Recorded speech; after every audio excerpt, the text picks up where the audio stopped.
Your Excellency, the President of the Republic of Uganda, Your Excellency Mama, the First Lady, the Honorable Vice President, the Right Honorable Speaker of Parliament, Your Lordship, the Chief Justice, the Right Honorable Deputy Speaker of Parliament, Your Lordship, the Deputy Chief Justice, the Vice Chairperson of the NRM Party, the Honorable Prime Minister, the Honorable Leader of the Opposition, Honorable Ministers, Honorable Members of Parliament, Your Excellencies, the Ambassadors and heads of diplomatic missions, distinguished guests, ladies and gentlemen.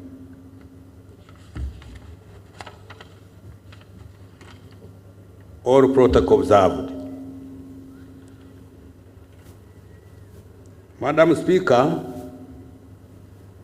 in fulfillment of Article 150, Part 1 of the Constitution, and on behalf of His Excellency the President, I rise to present to Parliament and to the nation at large the budget for financial year 2024-2025 as approved by Parliament. Madam Speaker, I want to start by thanking His Excellency the President for once again demonstrating a vote of confidence in me by extending my mandate as the Minister responsible for Finance, Planning, Economic Development, together with my entire political team at the Ministry.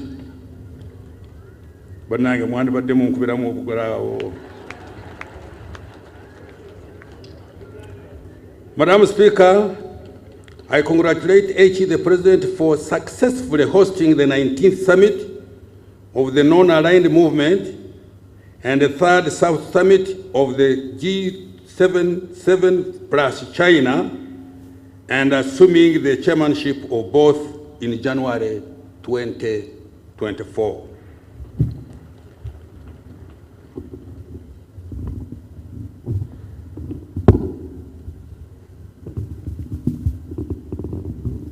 Now what are you doing? You're going to put it straight on my mouth? Come on, put it there, a little bit there. Madam Speaker, according to the 2024 annual investment meeting held in Abu Dhabi, the Arab Emirates, Uganda is now the best investment destination in Africa. Let me repeat this. Madam Speaker, I congratulate His Excellency the President for successfully hosting According to the 2022-24 annual investment meeting held in Abu Dhabi, United Arab Emirates, Uganda is now the best investment destination in Africa. Madam Speaker, His Excellency the President declared the 2021-2026 political term exciting for socio-economic transformation. He guided that government and the entire should focus on creating jobs, wealth, and increasing household incomes. The budget for financial 2024-25 is the fifth and therefore the last to implement the third National Development Plan. It will also set the foundation for implementing the government's strategy for expanding in the size of our GDP from about $50 billion in financial 22-23 to $500 billion by the year 2040.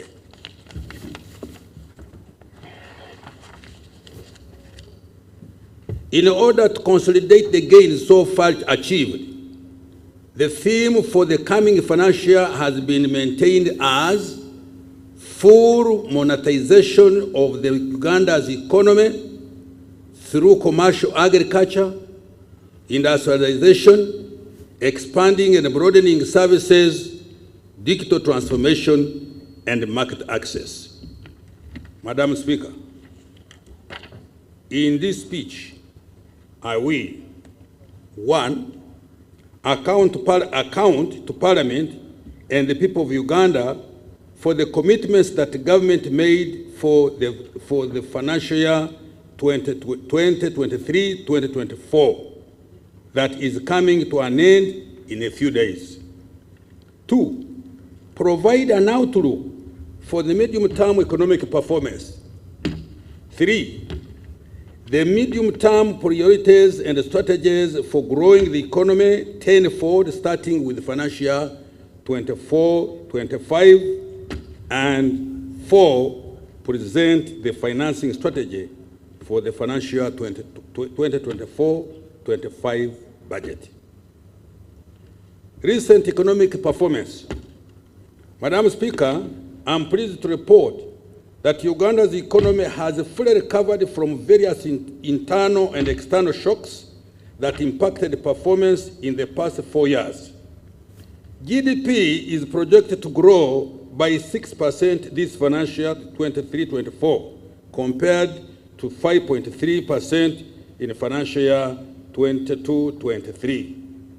This year's growth of 6% is even more impressive when compared to Sub-Saharan Africa's average of 3.8% and the global average of 2.9% projected for the year 2024.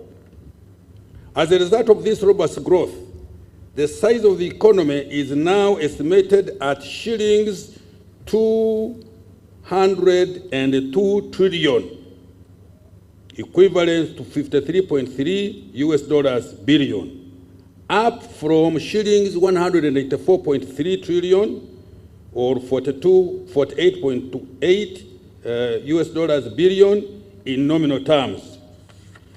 If Ugandans agreed to share this GDP equally, each citizen would enjoy a GDP per capita of $1,146 compared to $1,081 registered last financial year 22-23. Madam Speaker, the improved performance of the economy is on account of higher growth in all sectors.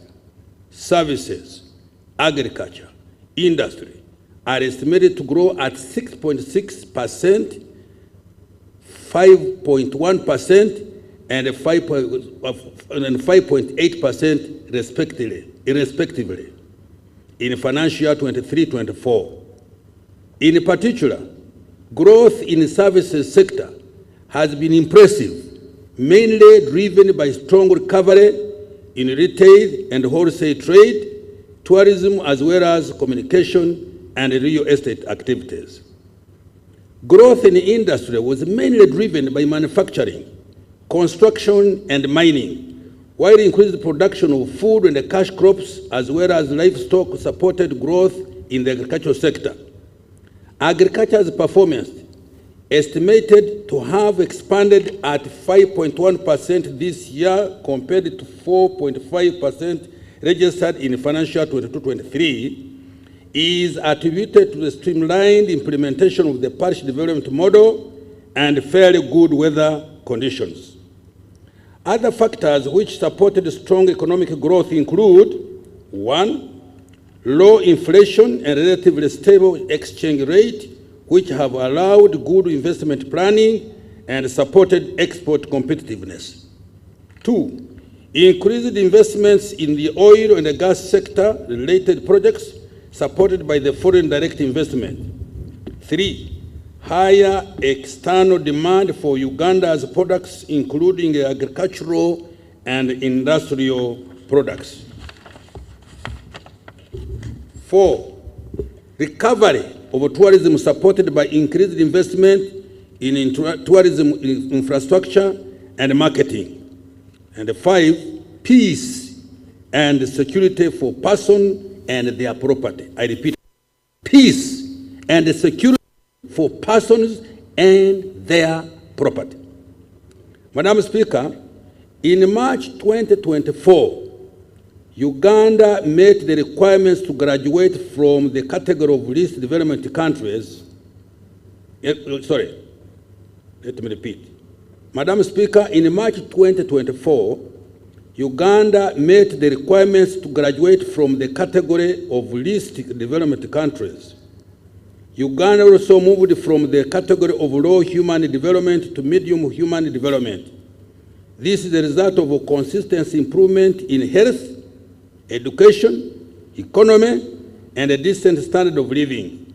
This is a big milestone achieved well before the country starts earning from oil exports. When oil and gas start to flow in the year 25-26, with the deliberate value addition to our raw materials and productive utilization of PDM and other wealth creation initiatives, attaining of prosperity for all and socio-economic will be faster. Madam Speaker, Uganda has contained inflation at an average rate of 3.2% in the 12 months to May 2024.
The one-year government treasury bills.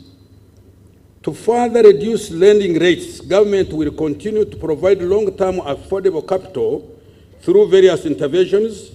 In particular, government will continue to capitalize the Uganda Development Bank, the Parish Development Model, the Agricultural Credit Facility, and the Small Business Recovery Fund to provide capital for wealth creation. Government is also continuing with the capitalization of the Emyoga Fund to support micro enterprises, as well as the presidential skilling and industrial hubs for the youth. Grants will also be extended to women in business through the generating growth opportunities and productivity for women enterprise, which we abbreviate as GROW project.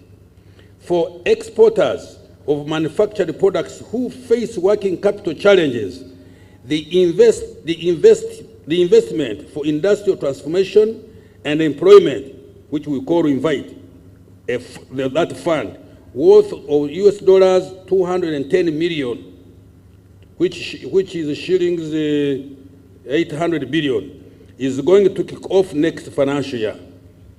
Private sector credit. Madam Speaker, private sector credit increased to shillings 21.54 trillion in April 2024 from shillings 20.47 trillion in April 2023, an increase of 5.2%. There has also been a slight increase in the share of credit going to productive areas of the economy. For example, the share of credit going to agriculture increased slightly to 11.3% by April 2024, compared to 11.1% by April 2023, while the share of credit to manufacturing remained the same at 13.4%. Exchange rate. Madam Speaker, despite the depreciation pressure on the shilling since the beginning of this year, the value of our currency has remained largely stable against key global currencies. Between May 2023 and May 2024, the official exchange rate against the US dollar has averaged shillings 3,771. The depreciation pressure on the account of exit of some of the offshore investors searching for more attractive interest rates offered on government papers in competing markets has been contained, thanks for our good export performance and foreign direct investment inflows. External trade. Madam Speaker, government's export promotion strategy has continued to produce positive results. During the year ending April 2024, Uganda's exports increased by US dollars 2.534 billion to US dollars 7.71 billion, compared to US dollars 4.938 billion in April 2023, representing a 34% growth.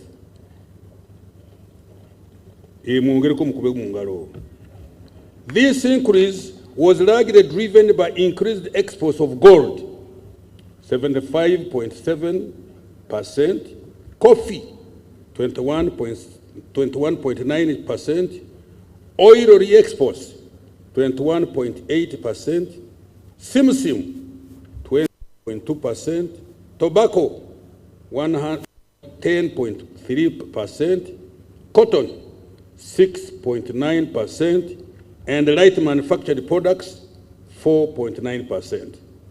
The major destination of our exports are the East African Community countries, which account for 29%. Then we go to COMESA, 29%. Then we go to Middle East, 24%, and to Asia, for 20%. Madam Speaker, efforts to increase the value addition to exports have continued to yield positive results. Exports of manufactured products have continued to be significant contributors of export earnings. In particular, in year 2023, cement exports reached US dollars 91.1 million, sugar US dollars 75.8 million, plastic products US dollars 62.6 million, soap US dollars 33.9 million, beer US dollars 25.8 million.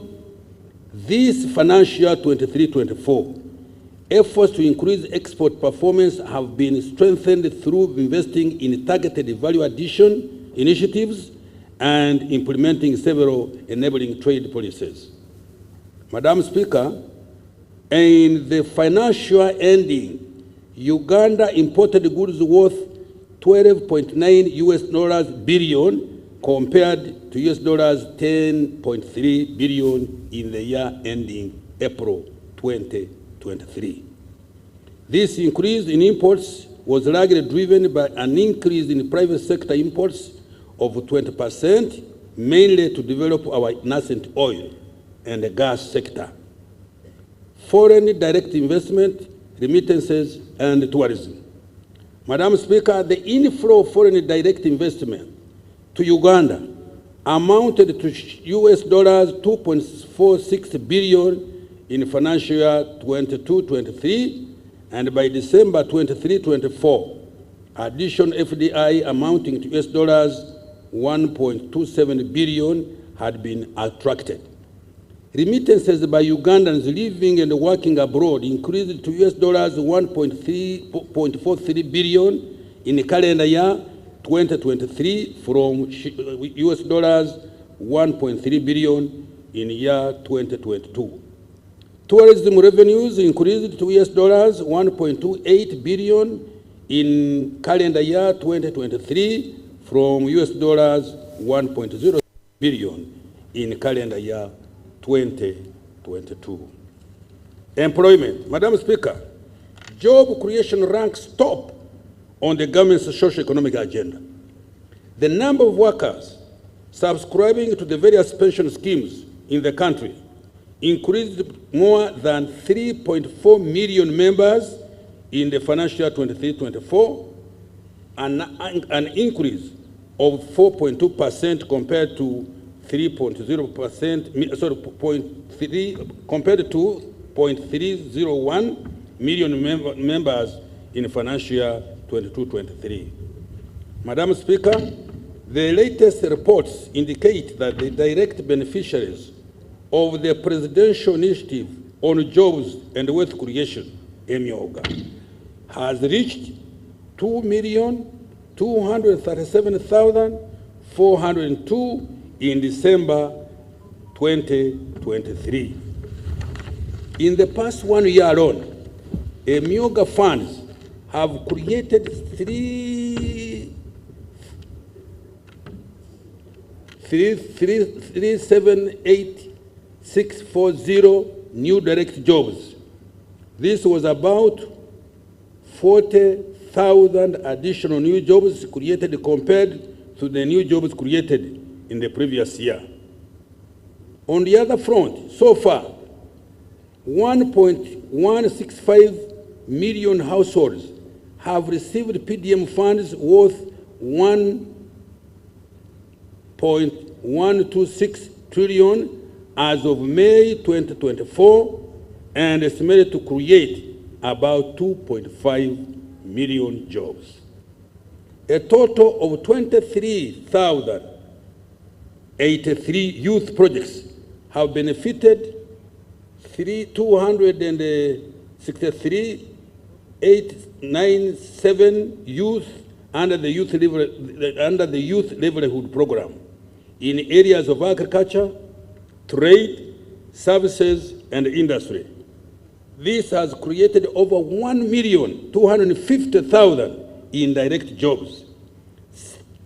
Similarly, the National Special Grant for Persons with Disabilities is supporting 6,282 enterprises, benefiting 49,372 persons with disabilities. Madam Speaker, government is also going to create more formal jobs and related livelihoods through a number of project-funded interventions. Notable among these are the GROW and INVITE projects. The GROW program is expected to directly benefit over 80,000 female-owned enterprises, 280,000 female entrepreneurs, and 1.6 million indirect beneficiaries. Another 200,000 new jobs are expected to be created from new investments through the INVITE project. Fiscal performance, Madam Speaker, as a result of a fiscal consolidation agenda, which is intended to enhance revenue collection, limit borrowing for only critical and strategic investments, and control government expenditure. Government's fiscal deficit has reduced to 4.5% of GDP this financial year from 5.5% of GDP last year. Madam Speaker, the projected domestic revenue outturn for financial 22-24 is shillings 27.725 trillion against the target of shillings 29.672 trillion, leading to a revenue shortfall of over 1.9 trillion. The Uganda Revenue Authority is working hard in the remaining days to reduce this shortfall. The revenue to GDP ratio is estimated at 13.6% of GDP in financial 23-24. Domestic revenue for financial 24-25 is projected to amount to shilling 31.982 trillion, equivalent to 14.2% of our GDP. Economic growth strategy and outlook. Madam Speaker, Uganda's economic outlook is positive and optimistic. I will repeat this. Madam Speaker, Uganda's economic outlook is positive and optimistic. The economy has remained resilient and has fully recovered from a myriad of internal and external shocks. Next financial year, the economy is projected to get back to Uganda's steady state growth potential of between 6.4% and 7% and double digit over the next 5 years. We are there. It is projected that next financial year, 2024-25, Uganda's GDP will further expand to shillings 225.5 trillion, which is equivalent to $60 billion. These numbers exclude the anticipated oil and gas revenues, as well as the planned interventions to grow the economy tenfold. We shall update the projections in the medium term. Madam Speaker, this growth will be driven by, 1, increased oil and gas activities as we move towards the first oil production in financial year 2025-26. 2, growth in exports supported by increase in regional trade in the East African Community and COMESA, intra-Africa trade, and harnessing existing and new trading partners in the Middle East and Asia. 3, increase in tourism activities supported by investment in tourism infrastructure, branding and marketing, and effective implementation of the meetings, incentives, conferences, and events program. It is that program.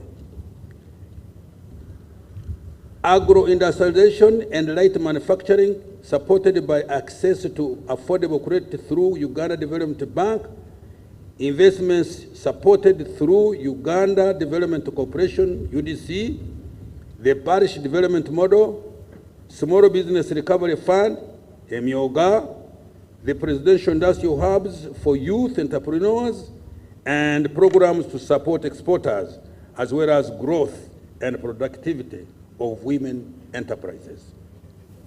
Private investment growth supported by foreign direct investment, remittances, and stable macroeconomic investment. Continued investment in industrial parks, construction and maintenance of roads and bridges. And finally, rehabilitation of the meter gauge railway and the commencement of the standard gauge railway, expansion of ICT infrastructure, and provision of reliable and affordable electricity. Madam Speaker, Uganda's growth strategy for the next financial year and in the medium term is anchored on 4 key growth drivers. 1, agro-industrialization.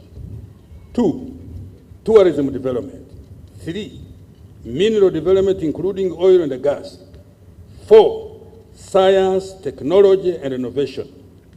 These are the anchor sectors that are going to propel Uganda to a $500 billion economy in the next 1.5 decades. Madam Speaker, our growth prospects face some risks that we need to be mitigated. Let me repeat. Our growth prospects face some risks that we need to be mitigated. These include, 1, climate change affecting agricultural production and infrastructure. We have just been seeing this a couple of months back. 2, regional and global geopolitical tensions. That one I will not comment. You all know. 3, high interest rates which constrain access to affordable debt. And 4, fluctuations in global commodity prices. To minimize the effects of these risks, government is implementing climate change adaptation measures, exploring cheaper sources of financing, including climate finance, and ensuring frugality in government expenditure. I repeat this, and ensuring frugality in government expenditure. Now I want to account for financial 23-24 and the priorities for financial that we are talking about. Madam Speaker, in the national budget for the financial we are ending, 23-24, that I presented here on June 15th last year, government made a number of commitments intended to deliver on NDP3 priorities, as well as promises we made to the people of Uganda under the NRM manifesto for 21-26. In this section, I provide accountability for what government has achieved so far and what it intends to do to ensure that commitments to the citizens are to a large extent fulfilled. Madam Speaker, I will start with what we have achieved by investing in the people of Uganda through prioritization of health care, education, water, sanitation, and hygiene.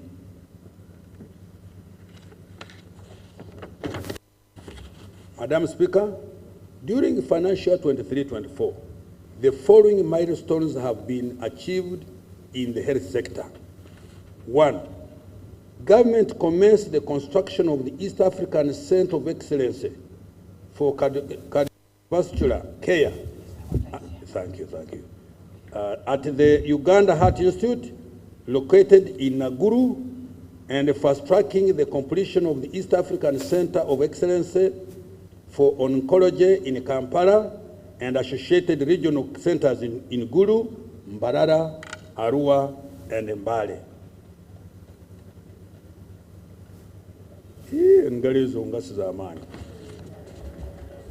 They don't encourage me.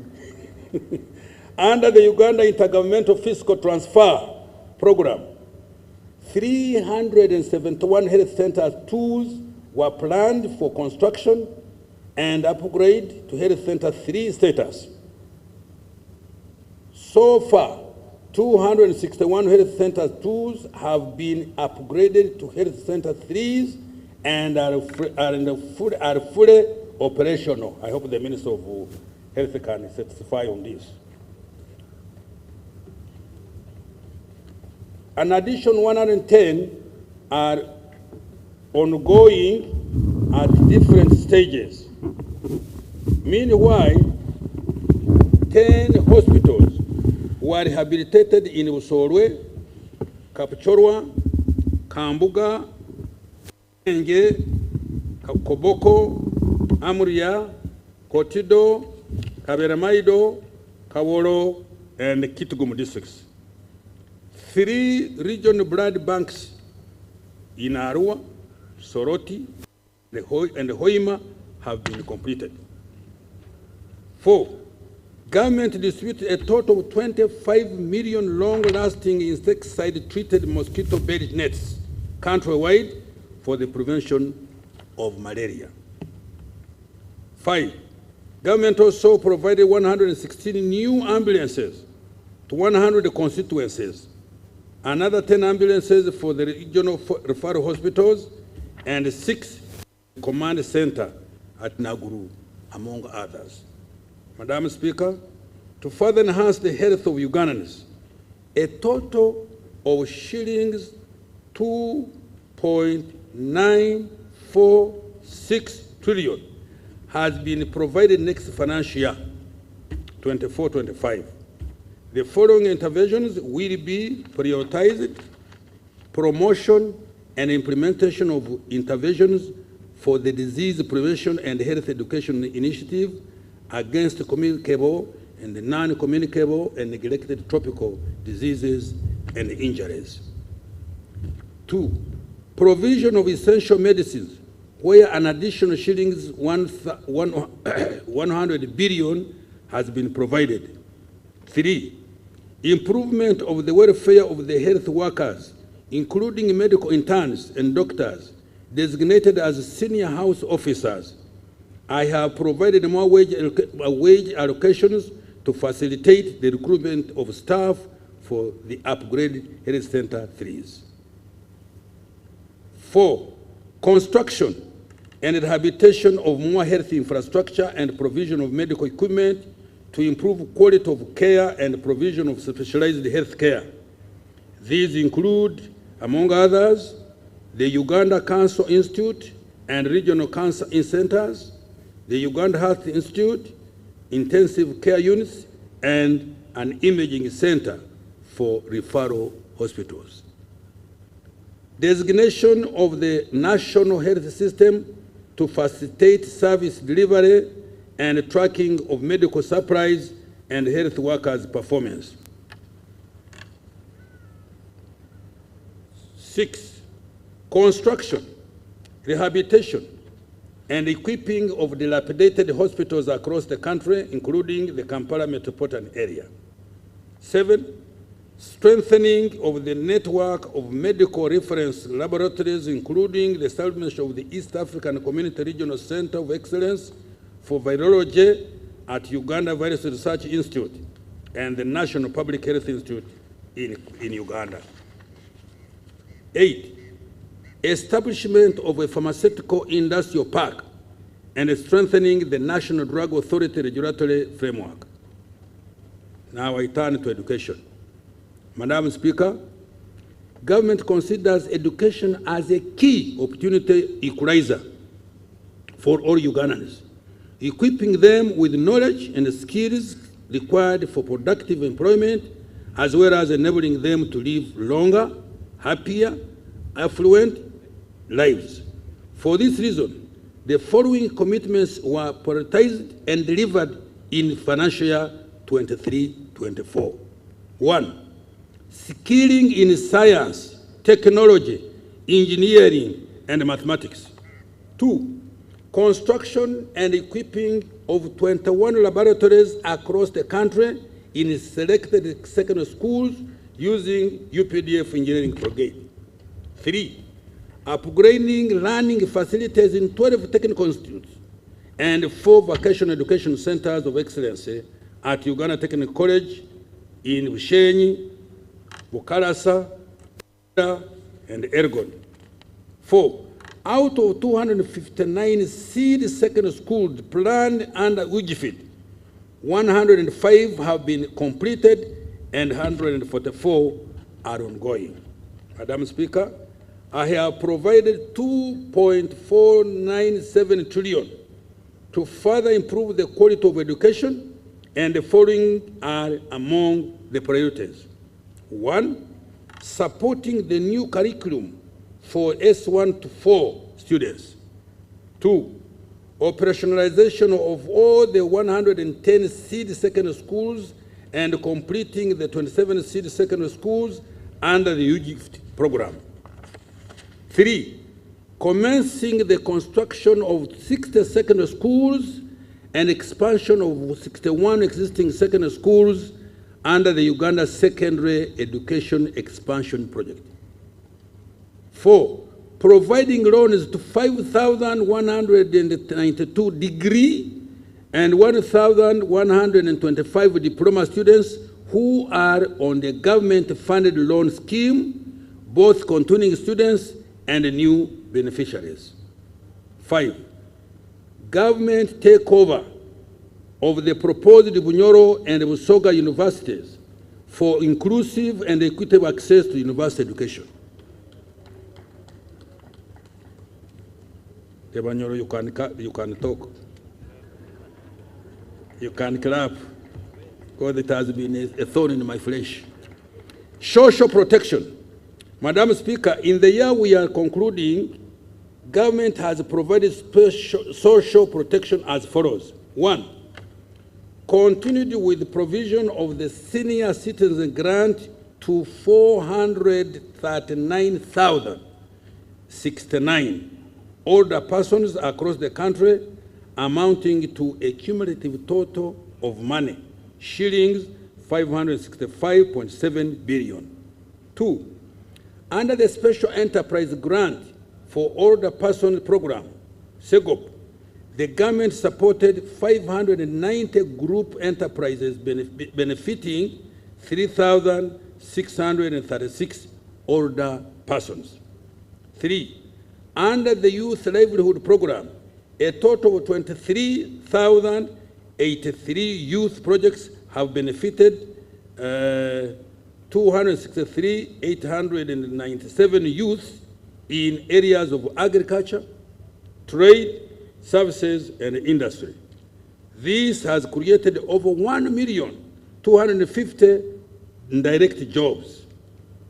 And 4, through the National Special Grant for Persons with Disabilities, government is supporting 6,202 enterprises benefiting 49,372 persons with disabilities. Madam Speaker, government will continue to support the welfare of elderly to keep them healthy and productive in their communities. While social assistance grant for empowerment, what we call SAGE, targets those above 80 years, SEGOP, ensure they, sorry, let me repeat. While social assistance grant for empowerment, what we call SAGE, targets those above 80 years, SEGOP ensure the inclusion of those in the age bracket of 61 to 71 years. That is for us now. Government will also continue to support the youth and women beneficiary groups using recovery funds from the Youth Livelihood Program and the Uganda Women's Enterprise Program.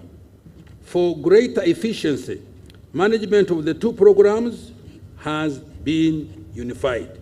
Madam Speaker, I have provided an additional shillings 355.79 billion for social protection next financial year. Water, sanitation, and environment protection. Madam Speaker, as a result of government intervention, more Ugandans now have access to safe, clean water. Coverage in rural areas is now estimated at 67% and 70% in urban areas. Out of the 71,225 villages, 6,617 villages have been served with at least one safe water source. In financial 24-25, clean water coverage will increase to 70% and 85% in rural and urban areas respectively. In the rural areas, the target is to reduce the distance to the nearest source of clean and safe water for human and animal consumption to less than 1 kilometer, while in urban areas to less than 500 meters. The following are among the priorities we have budgeted for this for the next financial year. 1, construction of 52 large solar-powered water supply systems in 19 districts that are currently at less than 50% water coverage.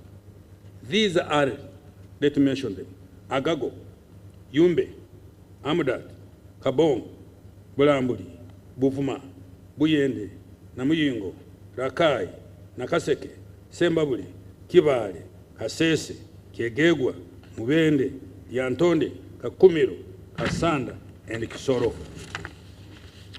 Construction of another 15 solar-powered water supply systems in the rural growth centers of Ruentulege, Bugwara, Kabamba, Chikora, Tuitanzige, Lugara. I don't know whether Muitanzige, but I've written Tuitanzige. I think it should be Muitanzige. Lugara, Kitenga, Bukizibu, Bumwena, Igwaya, Kidera, Bugomorwa, Kitonge Nakasero, Kikonge, Kasese, Lubali. This will cover a population of over 202,000 persons. Completion of the construction of 31 town water supply systems and sanitation facilities in Bulangira, Kanapa, Aligoi, Opengate, Kawo, Karugo, Nyakashaka, Buikwe, Bundibugyo, Kapuchorwa, Kamuli, Namasale, Kaliro, Namungarwe, Butaleja Busorwe, Budaka Kadama Tirinyi, Kibuku, Kyankwanzi, Butemba, Ngoma, Lunya, Palabekekar, Lamo, Obong, Lamo, Rhino Camp, Ara Dufle, Amuru, Kole, Alangi, Zeu, Kachingor, Irir, and Lorenga Chora. Construction of 17 rural water supply systems in the refugee hosting districts of Ajumani, Lamo, Madi, Okoro, Moyo, Terego, and Yumbe.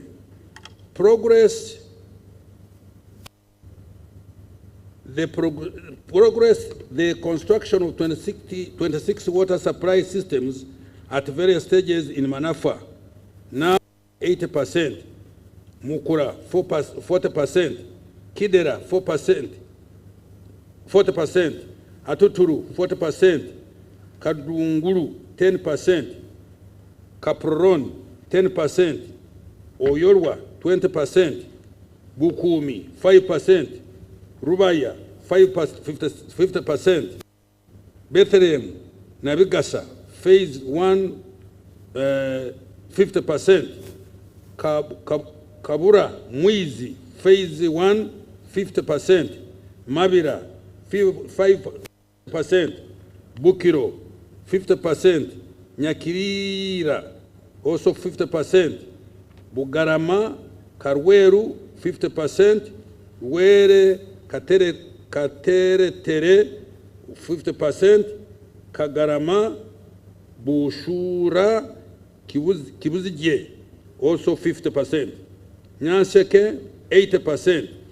Busare, 95%. Kibuzi, 100%. Adlang, Puranga, Pader, Kasao, phase 1, 5%. Kiebando, Kasimbi, 5%. Nabilatuk, and Roseland. The water for production storage capacity for commercial farmers from 52.6 million cubic meters to 76.8 million cubic meters. Madam Speaker, to support the restoration of our environment and reverse the effects of climate change, government shall undertake the restoration of 42,450 hectares of degraded wetlands along the Awoja, Kandieki, Ruhorobero, Nchwera, Chambura, Kiruruma, Naigombwa, Kibimba, Tochi, Aswa, Sezibwa, Mayanja, Muzizi, Mpanga, and Lumbuye water systems.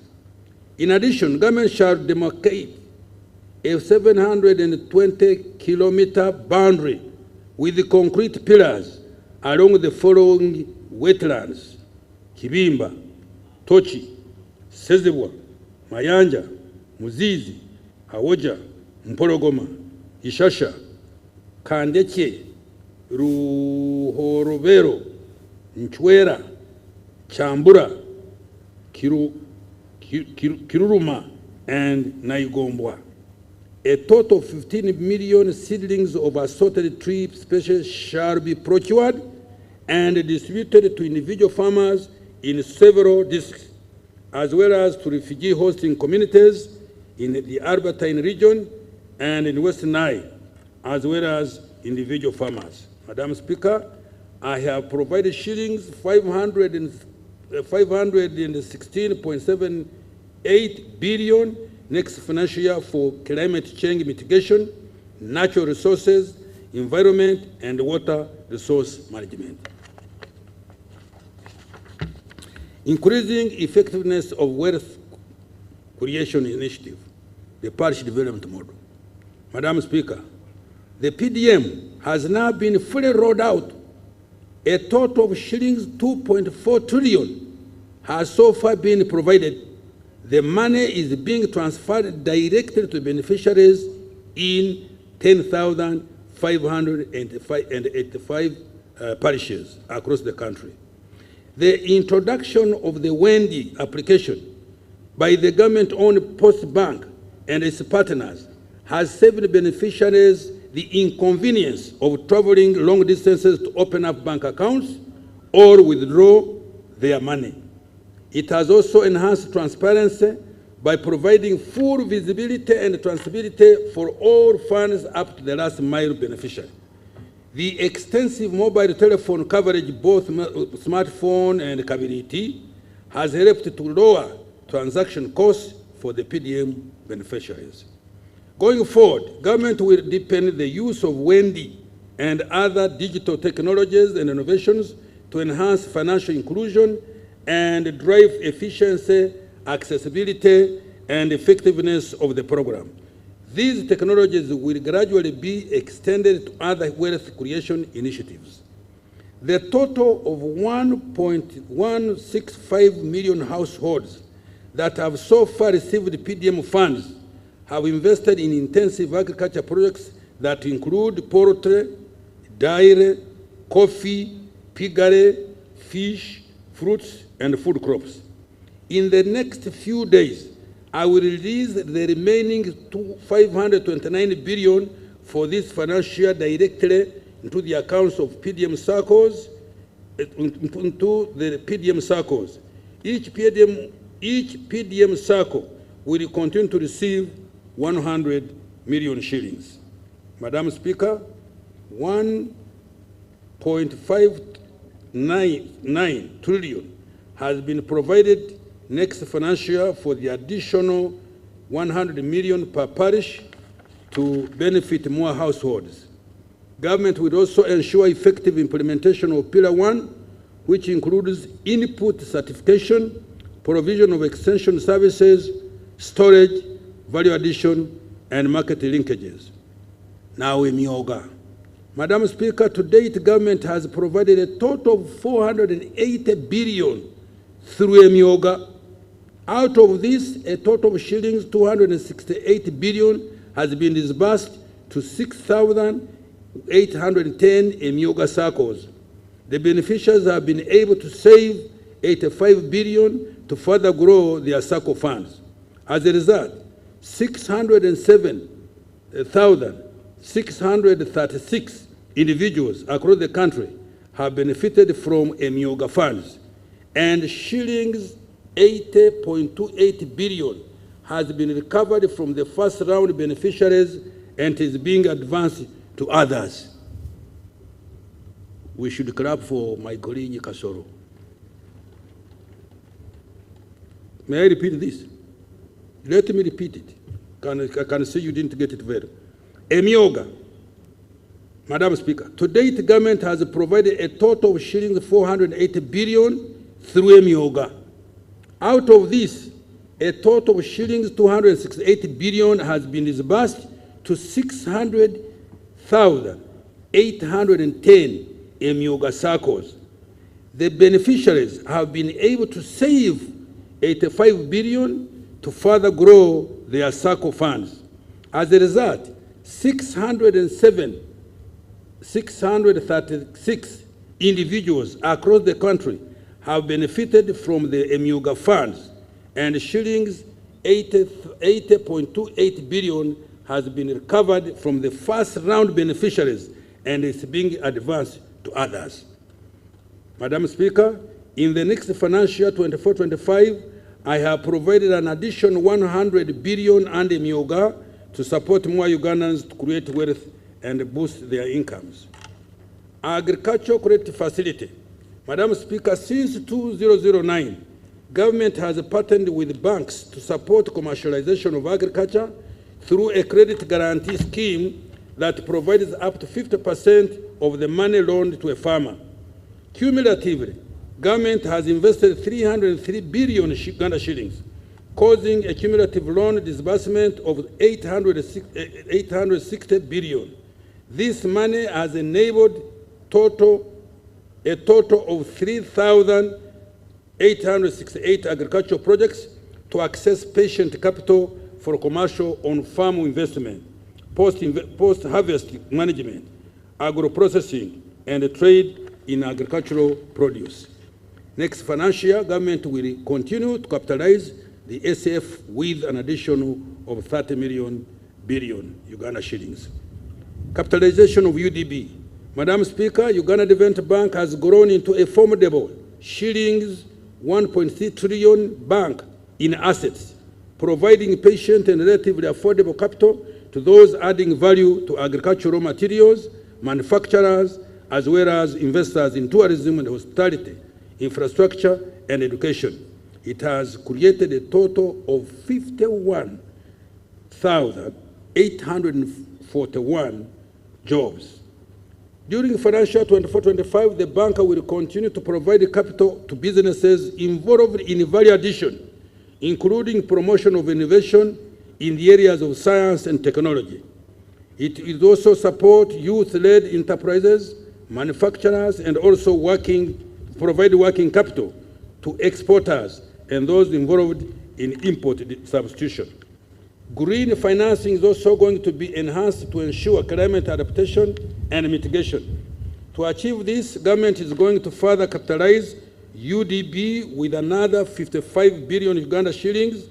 Government is also in the process of acquiring for UDB credit lines worth 0.083 trillion to lend more to wealth creators.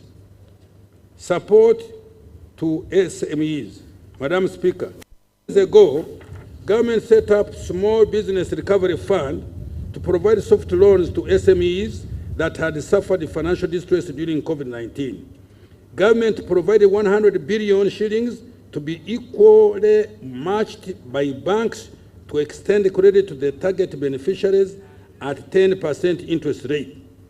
At a disbursement of 18.4 billion so far, supporting 1,454 businesses. Uptake of this fund has been low. Next financial year, government and the Bank of Uganda are going to relax the requirements to ensure increased uptake of the SBF, to uptake the SBRF to support small and medium enterprise growth. Invite and Growth Program.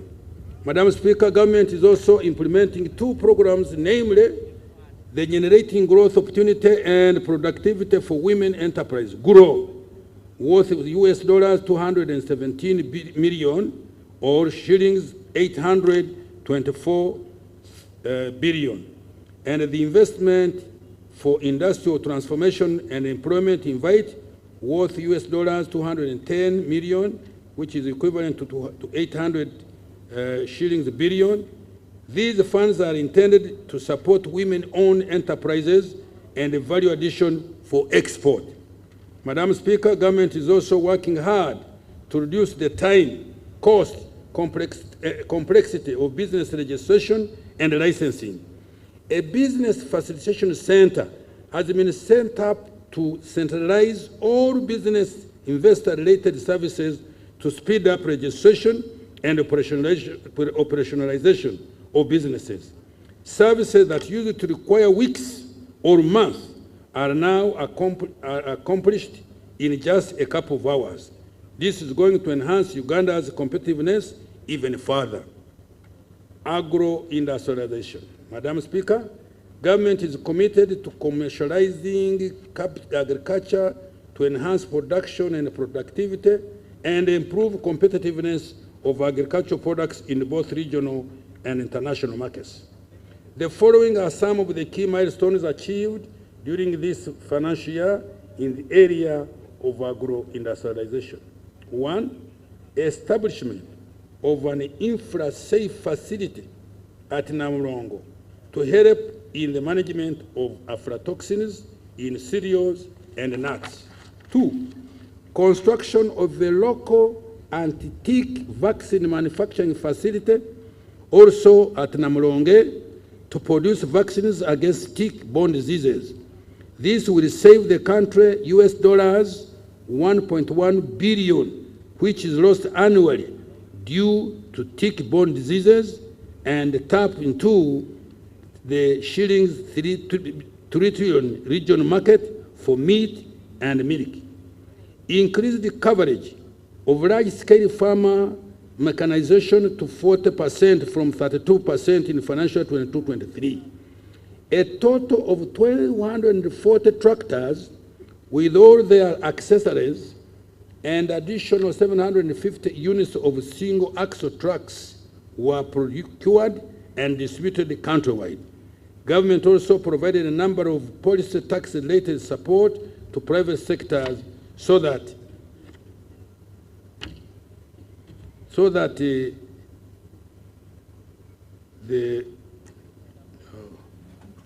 we forget about that. Somebody messed me up. Madam Speaker, in the financial 2024-25 budget, I have allocated a total of shillings 1.878 trillion towards deepening agro-industrialization with increased focus on commercialization and value addition in agriculture. The priority areas include: 1, more investment in research and genetic development of selected value chains for animal, fish, crop varieties. 2, support for pest, vector, and disease control and prevention.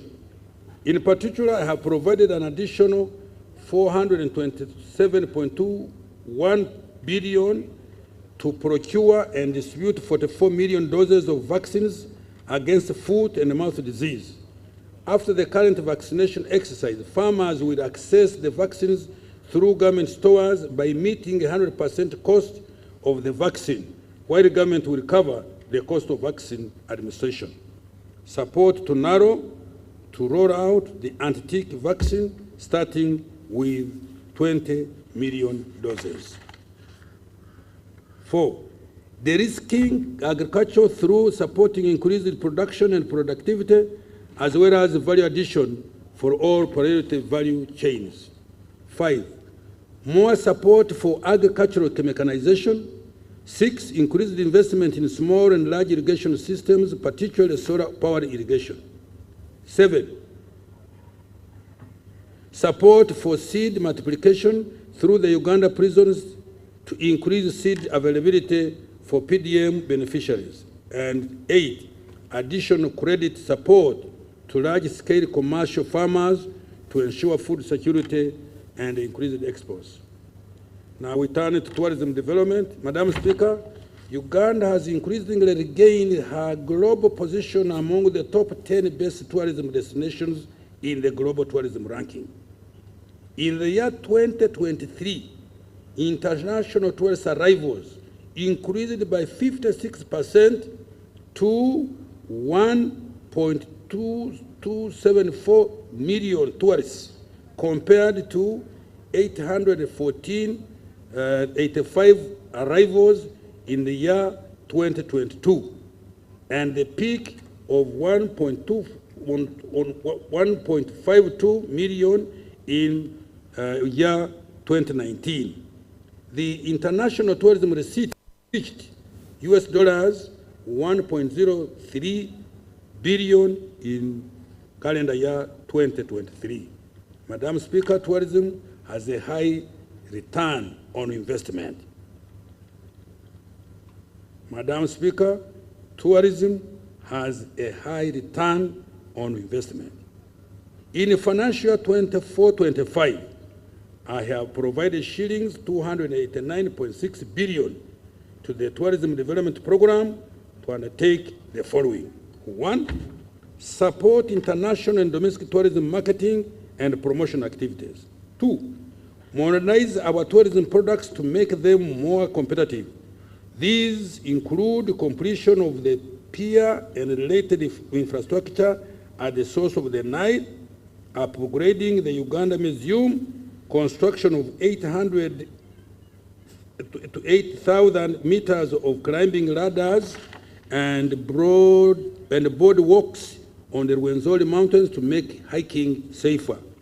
3, continue with grading, supervision, and classification of tours to enhance the quality of services and ensure adherence to required global standards.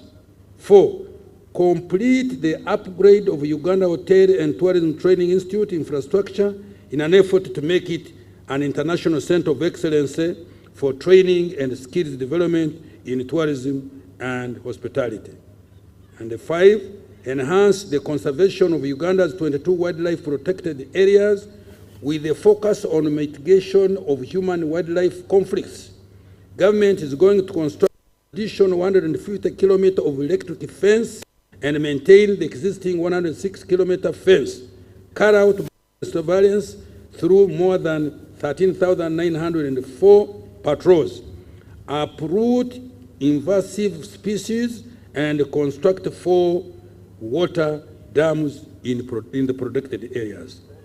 Madam Speaker, apart from the shillings 287.6 billion that I have directly provided to the tourism sector, an additional shillings 1.629 trillion has been provided for several critical interventions associated with tourism, including support to Uganda Life Authority, construction of tourism roads, road rehabilitation, and upgrade under Kampala Capital City Authority, support to AFCON 27, and the completion of key study, strengthening security, law and order in our tourism destinations, and extension of internet to tourism destination, among others.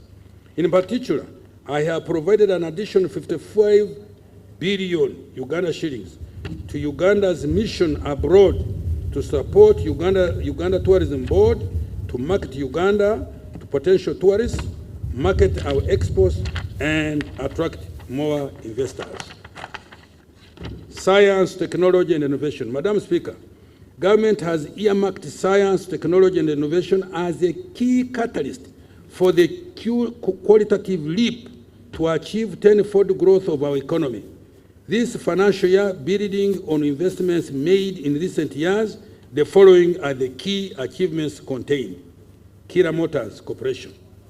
Government has supported Kira Motors to construct and equip a magnificent 2,500 vehicles per year manufacturing plant in Jinja Industrial Park. This facility has capabilities for bus and truck body manufacture, vehicle painting, powertrain manufacture, electronic key systems, and trim integration and production quality inspection and testing. The complex has so far manufactured 39 buses, of which 27 are electric and 12 are low-emission diesel. The company has orders of more than 100 buses from Tanzania, South Africa, Eswatini, formerly Swaziland, and Nigeria. This demonstrates the huge market potential for the vehicles. Kia Motors Corporation currently directly employs 168 people in engineering, production, marketing, and sales, and finance and administration. This number will increase to 600 once the plant in Jinja is fully operational. Madam Speaker, next financial year, government is going to support Kia Motors with a share of 2.5 billion to complete the plant and access working capital. Presidential Initiative on Banana Industrial Development, PIBID.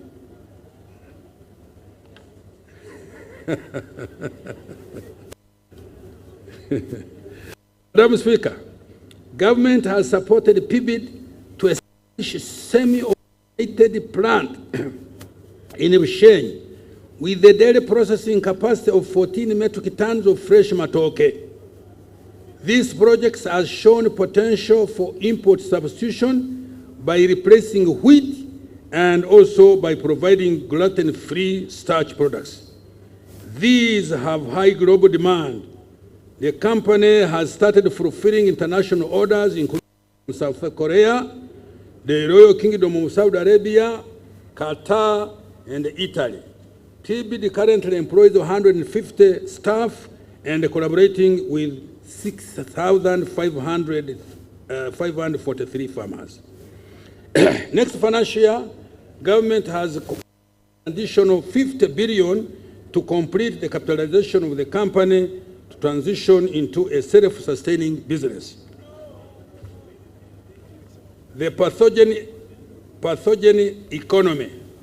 Madam Speaker, the pathogen economy has made tremendous progress in developing vaccines, therapeutics, diagnostics, and other health care tools for our public health security and import substitution. The scientists at Makerere University developed a PCR diagnostic kit that has so far been used to conduct more than 2 million COVID-19 tests.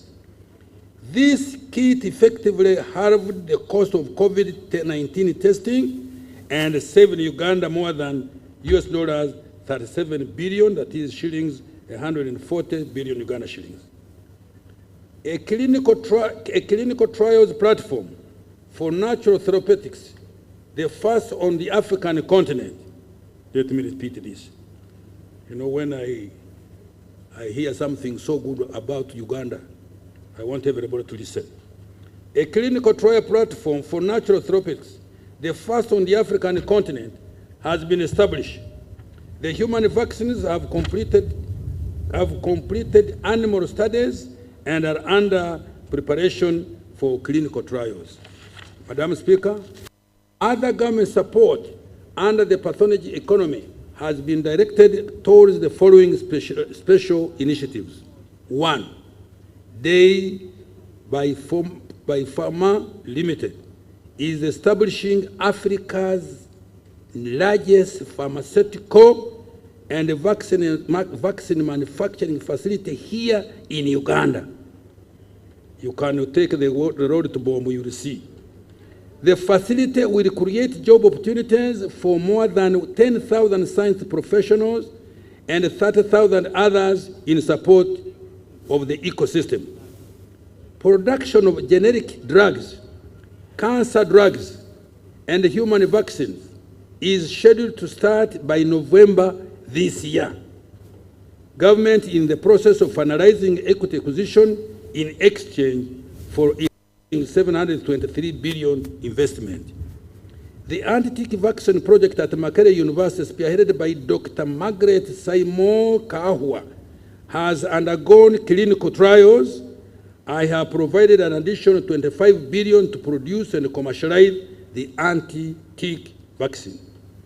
Government has also supported Jenner Hubs of Professor Patrick Ogwang, known for Covidex, to undertake clinical trials of his natural therapeutics and establish an internationally certified production facility to manufacture and commercialize them.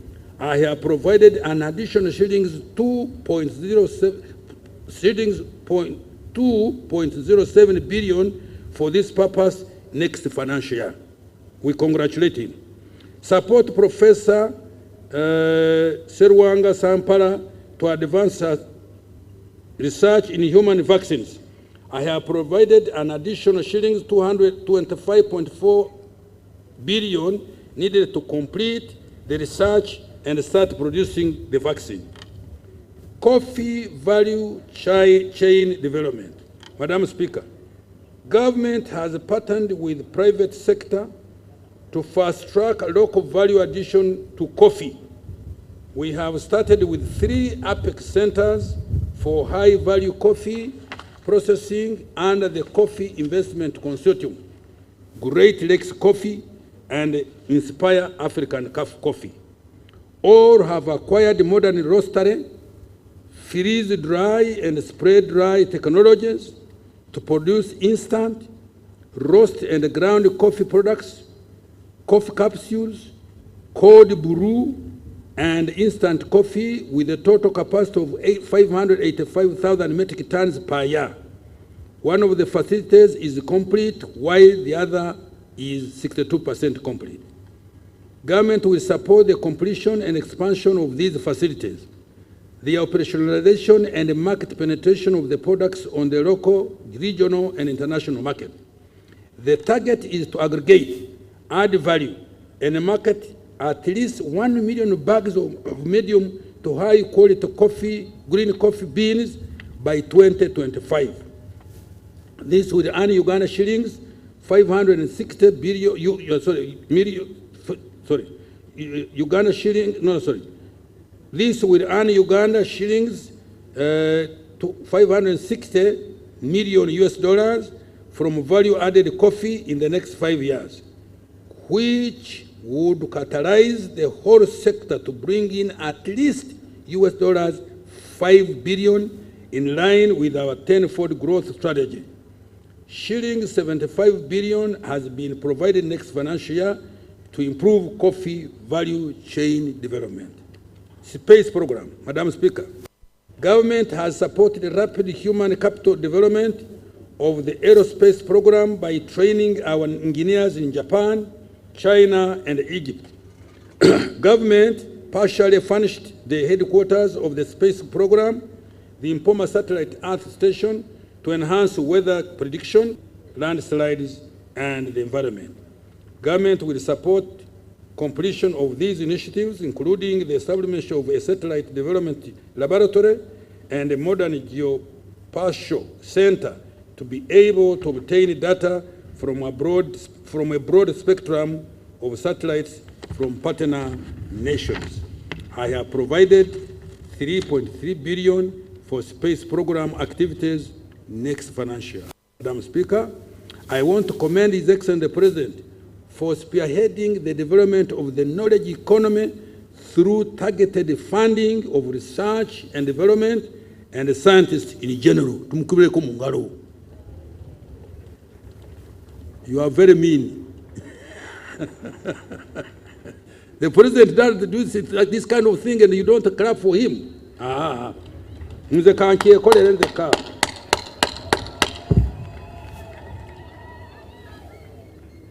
Madam, mineral development now. I'm moving to mineral development. Madam Speaker, mineral development is another growth accelerator that has been earmarked by government to expand Uganda's economy by 10-fold. It is going to support resource-based industrialization into light manufacturing and high-tech exports. During the financial year we are ending, the following have been achieved in the minerals sector. 1, the entire country has now been fully mapped using airborne and ground geophysical technologies. 2, the National Mining Company has been incorporated as a commercial vehicle for investment and trading in minerals on behalf of the government of Uganda. 3, several key mineral development projects and mineral value addition centers have been developed, including Wagagai for gold mining in Busia, rare earth metals in Bugweri, a graphite project in Kitgum, limestone mining project by Sunbird Resources Limited in Moroto, and 7 gold refineries in Kampala, among others.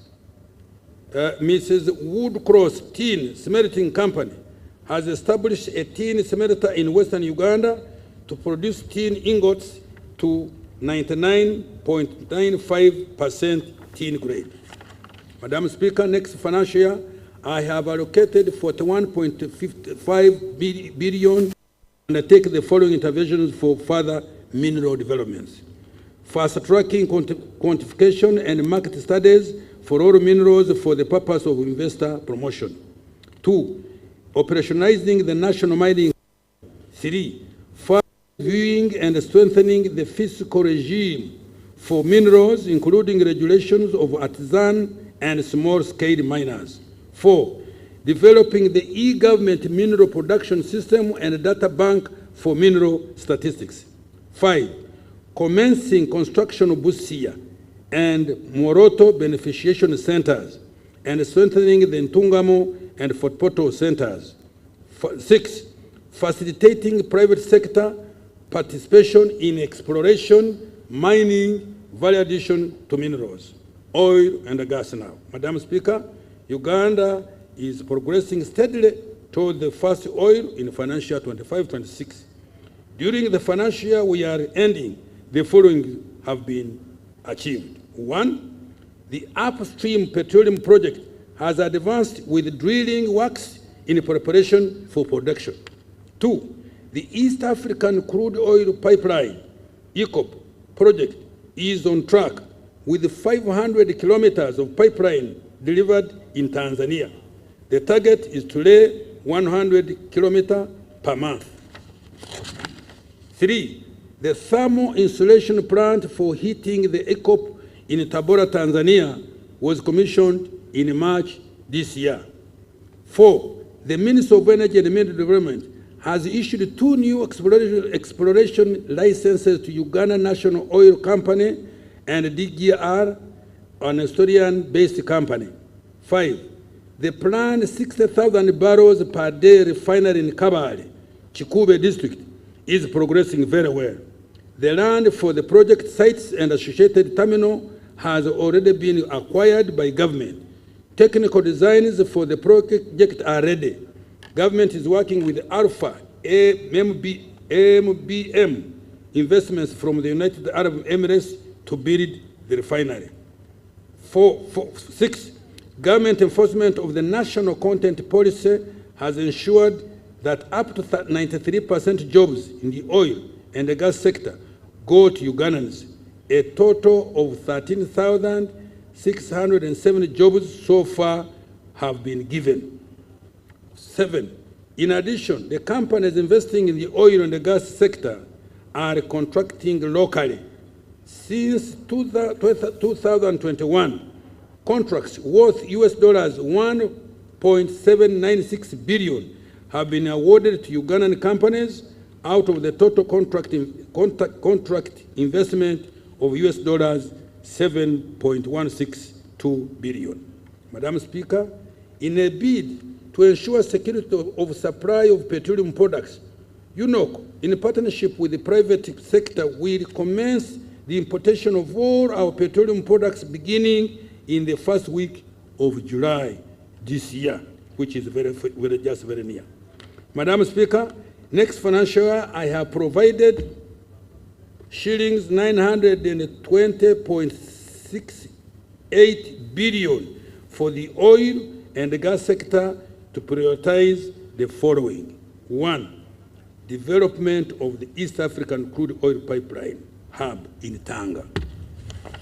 2, continue the construction of the EACOP, including the necessary infrastructure to facilitate adherence to high-quality environmental standards. 3, procurement and dissemination of the 57,000 liquefied petroleum gas cylinders to promote clean cooking. And 4, establishment of petroleum geoscience laboratory. And finally, 5, equity contribution for the refinery project. Integrated transport, infrastructure, and services. Madam Speaker, a total of 205 kilometers was added to the paved network during financial 23-24, increasing the total paved national road network to 6,338 kilometers, representing over 30% of the national road network. The following roads were completed during the financial year: Atyakalaropi, 66 kilometers, Masindibiso, Howa, Nyairongo, Kyarushesha, Buto, and Kavali, Kiziramfumbi Road, 97 kilometers, Moroto, Nyala, 42 kilometers, Rukungiri, Kukuhisyaho Kanungu, 78.5 kilometers, Kapchorwa Swam, 73 kilograms, and Masindi Park Junction and Tanji Junction, Parabulisa Road, 159 kilometers. In addition, 3 bridges were completed and the construction of 36 critical strategic bridges is ongoing. The completed bridges are Kampala Flyover and road upgrading, 2 Lugogo Bridge connecting Nakasongola District and Ngoma in Nakaseke via Kasozi, 3 Saka Swamp crossing in Palisa. With regard to air transport, the following were accomplished during the year we are talking about. 1. 90% completion of Kabalega International Airport in Hoima. The remaining 10% comprises of critical air navigation, meteorological, communication, and airport operation facilities. 2. 90% completion of the expansion and rehabilitation of Entebbe International Airport, including modernization of the departures and arrival areas of the terminal building. 3. Maintenance of 3 aerodromes, including Arua, Gulu, Pakuba, Masindi, Lira, Kidepo, Moroto, Soroti, Tororo, Jinja, Mbarara, Kasese, and Kisoro. Madam Speaker, with regard to water transport, the following were accomplished during the financial year we are talking about, we are winding up. 1. Completed the construction of 3 strategic ferries, namely Amuru Rhino Camp Ferry and 2 ferries for Bukungu, Kagwara, Kabera Maido route on Lake Kyoga. 2. Completed the construction of the Maritime Training Institute in Namasagali and commenced construction works for the Maritime Rescue Coordination Center at Mwanza. 3. Completed 46% construction works for search and rescue centers at Kazi and 25% at Kaiso, Panimu, Zengebe landing sites. 4. Continued with the development of new Kampala port at Bukasa. With regard to railway transport, the following were accomplished during this financial year. 1. Acquired a 161-kilometer corridor for the standard gauge railway between Tororo and Mayuge. 2. 28% completion of rehabilitation of Tororo Gulu meter gauge railway. 3. Completed emergency refurbishment and rehabilitation of the Malaba Kampala Namamve meter gauge railway. Madam Speaker, during financial 24-25, more focus will be put on maintenance of roads we have built, building a few new strategic roads, accelerated rehabilitation of the meter gauge railway, and the commencement of construction of the standard gauge railway. I have provided a total of shillings 4.989 trillion for that purpose. In particular, the following transport infrastructure will be undertaken. Roads. Tarmacking of an additional 360 kilometers of roads and ongoing projects. 2. Completion of upgrading of 210 kilometers of the following roads. Muyembe na Kapiriprit, 92 kilometers, and 25 kilometers of service roads. Kira Matuga Road, an improvement of 5 injunctions, 21 kilometers. Tororo Busia Road, 26 kilometers. And Mayuge and Busia Town Roads, 18 kilometers. Kauku Werenga Road, 6.6 kilometers. And Namugonde Bugiri Road, 1.6 kilometers. Selected town roads, 5.6 kilometers in Palisa and Kumi. No, sorry. Selected town roads, 7.5 kilometers in Palisa and Kumi, 12.2. And remedial works on Untungamu, Kabale, Katuna Road, 65 kilometers. Commence the upgrading and construction of 43 kilometers of following roads projects. Kisoro, let me repeat. Commencing the upgrading stroke construction of 643 kilometers of the following road projects: Kisoro, Lake Bunyonyi Road, Kisoro, Mugahinga National Park Headquarters, Koboko, Yumbe Moyo, Yumbe Ure Road, Kitugumu Depot, Namagumba Udadiri Narugugu Road, Katine Ocheru Road, and 2.1 kilometers of town roads in Kabera Maido and Karaki towns. Kienjojo, Kihura Wizi, Wamwanja, Kahumbe, and Empara Wiz, Iganga, Buropa, Kamuli, and Jinja, Mburamuti, Kamuli, Bukungu, and City roads, Kisubi, Nakauka, Natete, Nakauka, Kasa, Pigi, Nakauka, Mauguru, Nanziga, Maya, Kasanje, Bwawaya. Upgrading to bitumen standards tarmac, 16.9 kilometers of roads in the Greater Kampala metropolitan area and the Gomba district. Completing the construction of 22 kilometers of Kayunga Nabuganyi Road. 6. Completing the construction of Kakiri Masulita Mawale Road. 7. Rehabilitation of over 10,000 kilometers of national and community access roads in various parts of the country. This will be in addition to routine maintenance under the Uganda Road Fund. 8.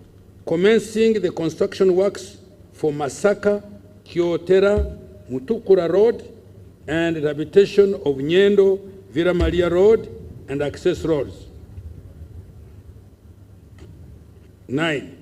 Continuing with the ongoing construction of up 30 bridges and structures on the national roads, including Ara and Zuku, Gazi, Rhino Camp, Acha, Rhino Camp, Lugogo Swamp Crossing, Nabuhakia, Nambola, Namsimeri, Sahana, Kamisaru bridges, Rubonji Bridge, Maziba, Kiruruma, Wembio, Kajweng bridges, Kamirwa, Nyakambu, Kochi, Osu, Odrua, Dunga, Mahoma, Mpaka, Nabuswa, Nyabus, and Perepa bridges, among others.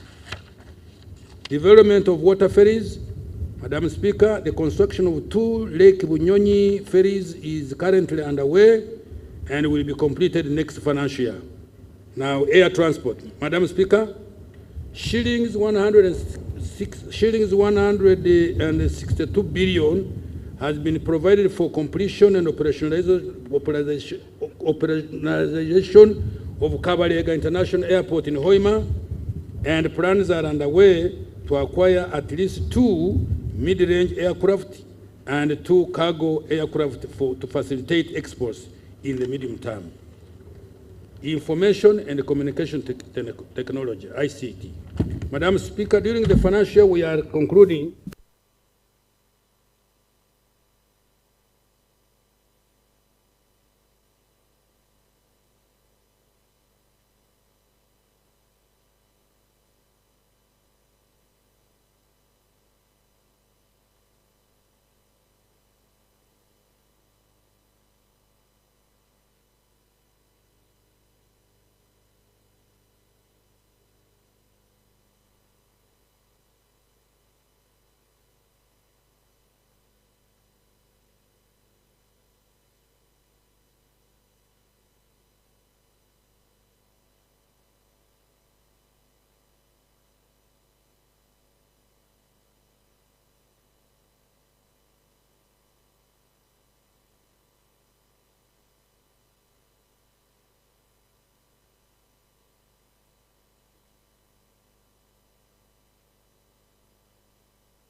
adoption of the digital services, and 5, cyber security, data protection, and privacy.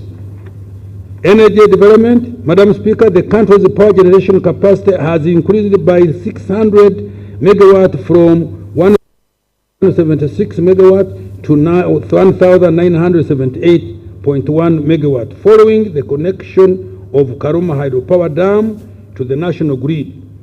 The electricity transmission capacity has now increased to 4,018 kilometers of high voltage from 3,500 kilometers in 2020. In the next financial year, I have provided shillings 982.56 billion to undertake the following. 1. Increase access to electricity through grid expansion and connectivity projects. 2. More investment in construction of transmission and distribution networks targeting load centers to promote value addition. 3. Improving the quality of power supply through systematic operation and maintenance of existing power infrastructure. 4. Increasing access to clean energy by supporting clean cooking technologies. 5. Development of 5 microgrid power plants using wind and solar hybrid in Karamoja. And 6. Preparatory activities for the 8,400 megawatt nuclear power plant in Wiyende district. Industrial development and manufacturing. Madam Speaker, in our 10-fold growth strategy, government is going to step up efforts to accelerate the diversification of the economy, add value to raw materials to boost exports, and import substitution to continue reducing our export and also build more basic industries to produce items that Ugandans use on a daily basis, such as sugar, soap, cooking oil, clothes, medicines, construction materials, etc. Our industrialization efforts are being undertaken mainly through the private sector, but with the state playing a de-risking role. Government through the Uganda Development Corporation is undertaking targeted investments to increase Uganda's manufacturing capacity. During the financial year we are ending, the following investments have been undertaken by UDC to increase local manufacturing capacity. 1. The Atiaka Sugar Factory has acquired modern mechanized equipment for the sugarcane fields in Amuru and Lamo district and installed modern irrigation systems. 2. 4 tea factories have been supported to expand and process tea for both domestic market and export. These are Kayonza Growers Tea Factory, Kigezi Highland Tea Factory, Mabale Growers Tea Factory, and Mpanga Growers Tea Factory. Continued support to Commercial Agencies Limited in Luuka District to produce intermediary and final products such as surgical cotton, cotton cake, soap stock,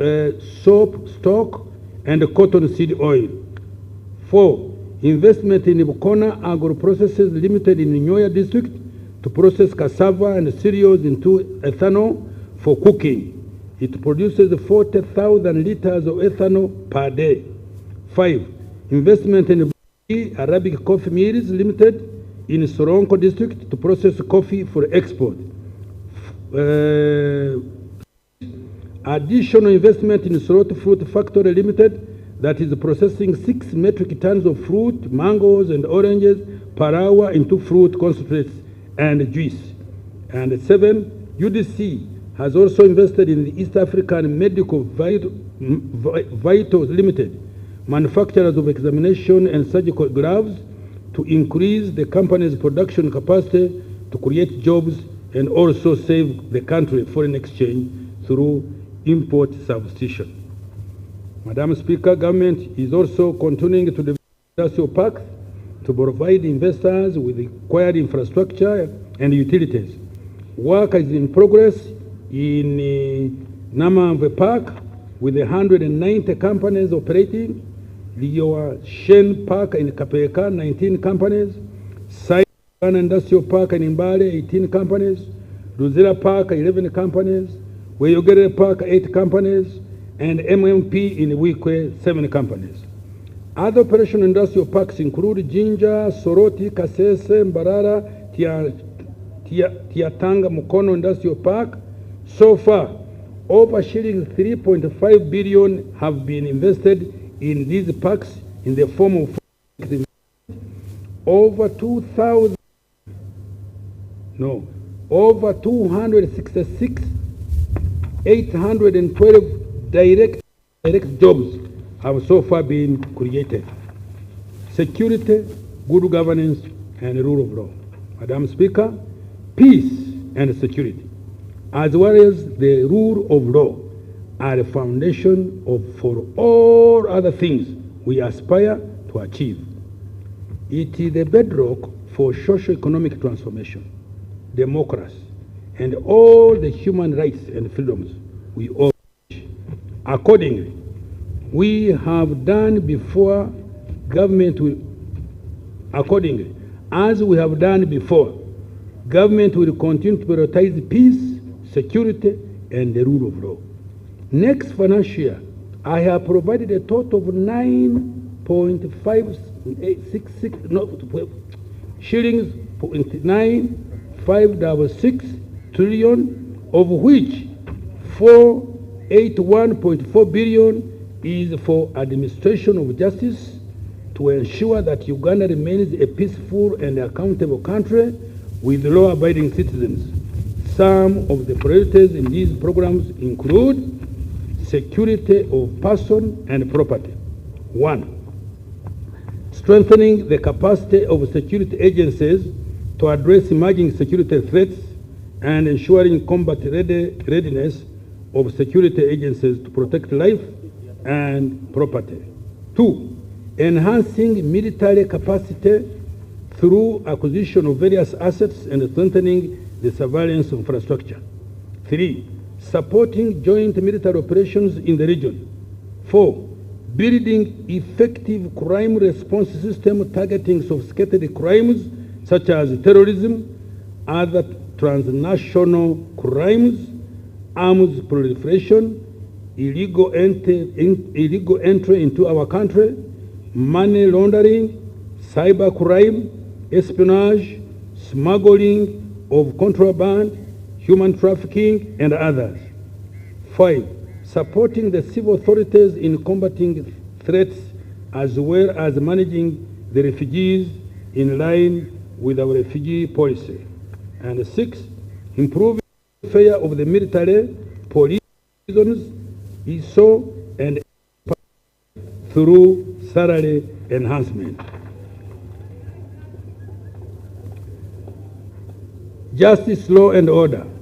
Strengthening justice, law, and order service delivery systems by A. Recruiting 10 more high court judges in commercial and land divisions to enhance adjudication of commercial and land cases to eliminate backlog. B. Recruiting 5 more justices of Court of Appeal in line with Judicature Amendment Act 2024. C. More investment in court automation to cover an additional 10 courts to enhance efficiency, reduce human contact, by extension reduce incidents of corruption. D. Promotion of alternative dispute resolution mechanism to complement the formal adjudication of cases. E. Starting construction of regional courts of appeal in Mbarara and Gulu, high courts in Hoima and Masindi, chief magistrate courts in Amolota, Bulo, Rakai, and Katine, and magistrates grade 1 courts in Busembatia, Nyarushanje, Rubuguri, and Adwari. F. Promoting the use of scientific evidence in investigation and prosecution of cases, including construction of the National DNA Data Bank at the Government Analytical Laboratories at Wandegeya. G. mass enrollment for and renewal of national IDs and automation of and business services. 8. Process to ensure faster and expeditious resolution of disputes among us. Natural response and management. Madam Speaker, I'm about to close. During financial year 23-24, government supported 930 households with relief food and non-food items across the country. Next financial year, I have provided shillings 81 billion plus a contingency fund of 126 billion to support disaster response and management, operationalization of the National Disaster Risk Management Plan. 2. Support 50,000 households with food and items across the country. Provision of funds to Uganda Red Cross Society to support disaster victims. And 4. Supporting the resettlement of 1,000 households that were displaced by landslides and floods in the Elgon region, including the districts of Duda, Manafa, Bulambuli, and Sorong. Government strategy for financial 24-25 and the medium term. Madam Speaker, in line with HE President's guidance, my ministry, in collaboration with the National Planning Authority, has developed a strategy for growing Uganda's economy tenfold. The target is to expand the size of the economy from about $50 billion last year to $500 billion by 2040. Government has identified 4 anchor sectors to drive this growth. These are agro-industrialization, tourism development, mineral development including oil and gas, and science, technology and innovation including ICT. Madam Speaker, these are the ATMs that are going to mint money for Ugandans next financial year and in the medium term. The detailed enabling policies, interventions, and actions will be contained in the forthcoming 4th National Development Plan. Madam, to achieve this ambitious goal in the next 15 years, we must deliberately and pragmatically do the following. 1. Double the size of GDP every 5 years for the 3 national development plans. 2. Raise per capita GDP 6-fold from the current US dollars 1,146 to about US dollars 7,000 in financial year 2039-40. 3. Double the level of savings in the economy from 20% of GDP to 40% of GDP in 20. 4. Raise the share of exports in GDP from 12% in 2022 to 50%, and the share of manufactured products in merchandise exports from 13% to 50%, and medium high-tech products from 21% to 50% over the same period. 5. Increase the annual FDI inflows from US dollars 2.9 billion in 2022 and to US dollars 50 billion by 2040. 6. Accumulate the stock and the quality of human capital, skilled workers, physical capital, energy, railway, roads, air travel, and internet infrastructure, and natural capital, forests, swamps, rivers, and lakes. Madam Speaker, the success factors of this strategy are: 1. Enhancing the capacity for effective national defense and security to avert any internal or external security risks. 2. Maintaining constitutional order an effective and efficient judiciary, and a people-centered legislature. 3. Economic stability in line with the commitments contained in the Charter of Fiscal Responsibility. 4. A reformed government-wide coordination of rationalized ministry, departments, agencies, and local governments. 5. Accountable public institutions prepared to fight corruption and impunity. 6. Policy consistency to ensure effective implementation of government programs and interventions. 7. Enforcement of local content in government programs and investments, and support to culture and the creative industry. 8. Digitization and automation, including e-payment, e-commerce, e-government, procurement, e-health, e-education. 9. Support and take advantage of the full implementation of the East African Common Market and economic integration under the African Continental Free Trade Area. Now, financing and expenditure for the year we are entering, Madam Speaker, the total resource envelope for financial year 24-25 amounts to shilling 72 trillion 136 billion 504 million 253,466 shillings, of which total revenue is as detailed below.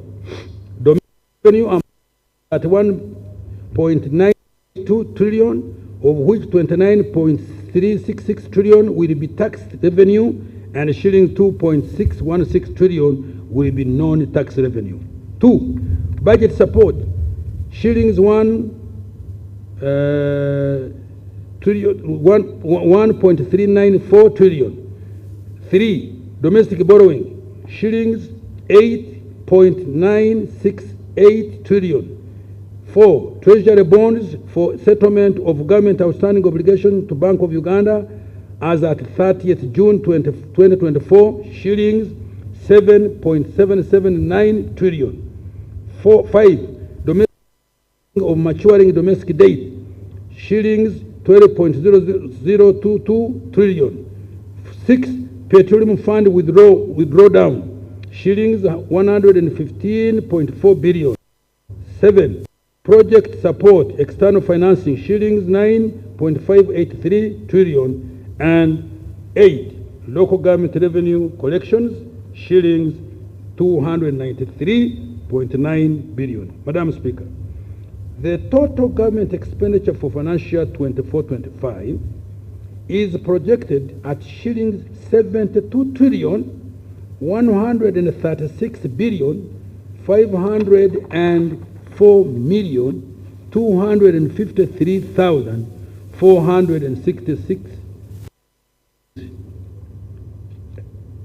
trillion, of which the total appropriation is shillings 37.56 trillion and statutory expenditure is 34.756 trillion.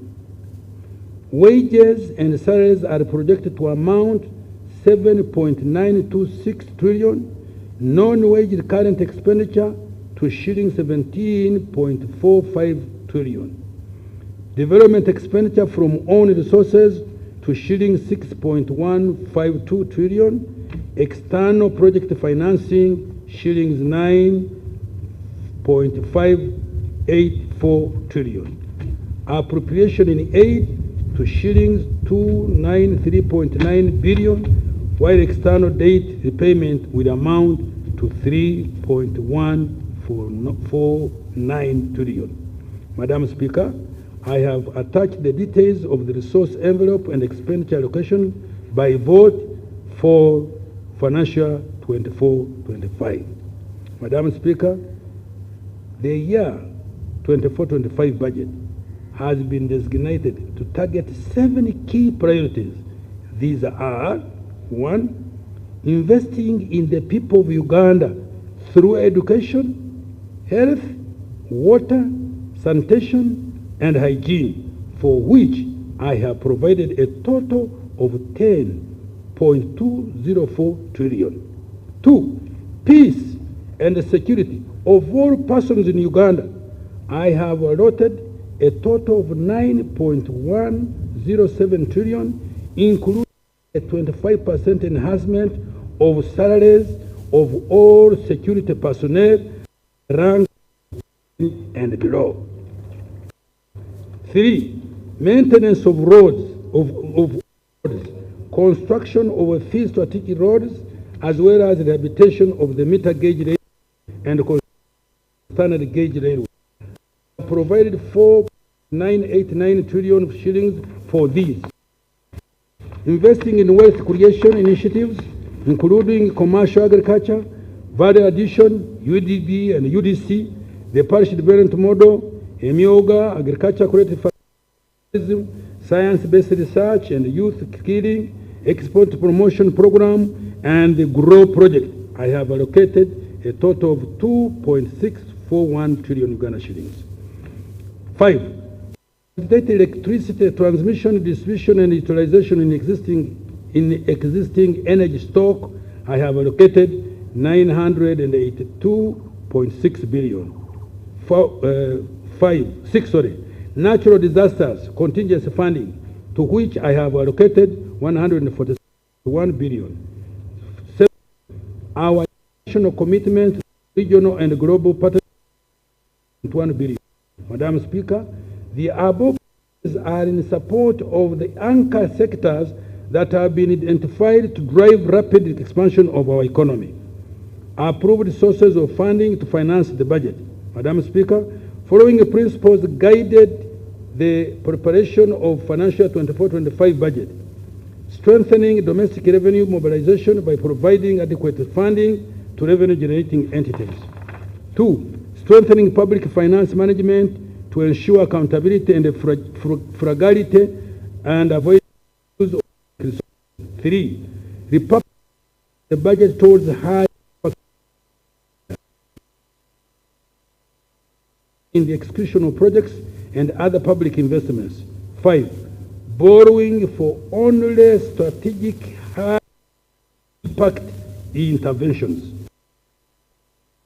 Starting financial 24-25, accounting officers of revenue-generating entities will sign commitment contracts against the agreed revenue performance targets, upon which budget allocations have been made, in addition to the performance contracts they sign annually.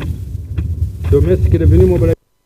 Madam Speaker, to collect the projected revenue for financial 24-25 of 31.982 trillion, a mix of modest tax policy measures were proposed and approved by Cabinet, and these will be complemented by enhanced tax administration by Uganda Revenue Authority and rationalization of tax exemption in line with the domestic revenue mobilization strategy. Tax measures for financial 24-25, Madam Speaker, the following are the modest changes in taxes that were approved by Parliament to raise more revenue and or improve the budget environment. Excise duty. Imposition of excise duty on powdered beer at shillings 1,000 per kilogram.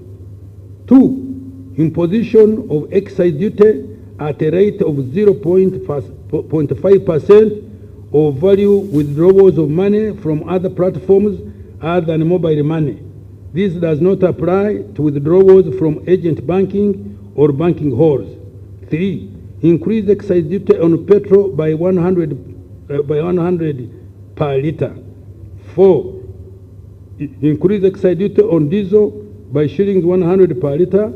5. Increase excise duty on imported wines from 80% or 8,000 shillings per litre to 100% or shillings 110,000, whichever is higher. 6. Imposition of excise duty on adhesives,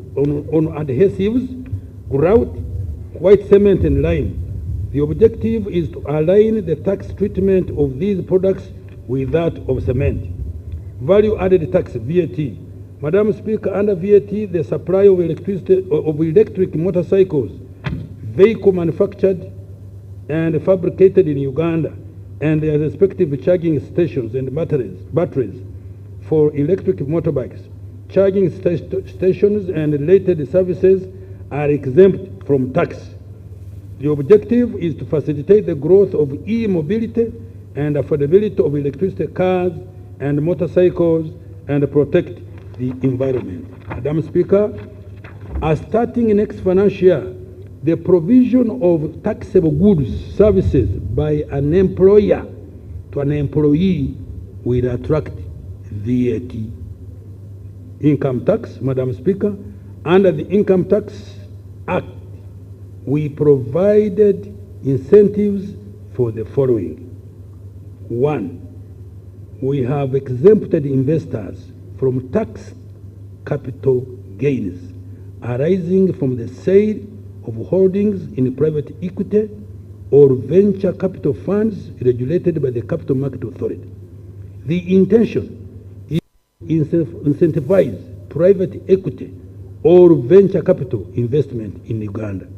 2, we have provided tax holidays on the income of a person who manufactures and fabricates electric motor vehicles, electric motorcycles, electric batteries, and electric vehicle charging equipment, as well as income of a person who develops, establishes, or operates a medical facility or hospital facility. 3, we have extended the waiver of penalties and interest on arrears outstanding by June 2023. This waiver will apply when the taxpayer pays July and December this year. 4, we have also introduced a 10% withholding tax on commission paid to the banking agents and fintech agents, payment service providers. Tax administration measures. Madam Speaker, much of the anticipated additional revenues will be generated from compliance measures undertaken by URA. These include expanding URA presence and coverage by opening up 5 liaison offices.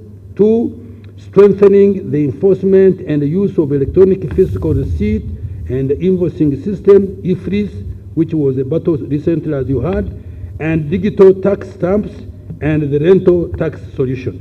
3, strengthening the exchange of information with other tax authorities to combat illicit financial flows and under declaration. 4, strengthening enforcement interventions. Madam Speaker, I call upon all of you colleagues and fellow Ugandans to render URA and other revenue collecting institutions the necessary support to mobilize revenue required for financial 22-24. We must raise more revenue and reduce reliance on borrowing and external grants. I will repeat, we must raise more revenue and reduce reliance on borrowing and external grants.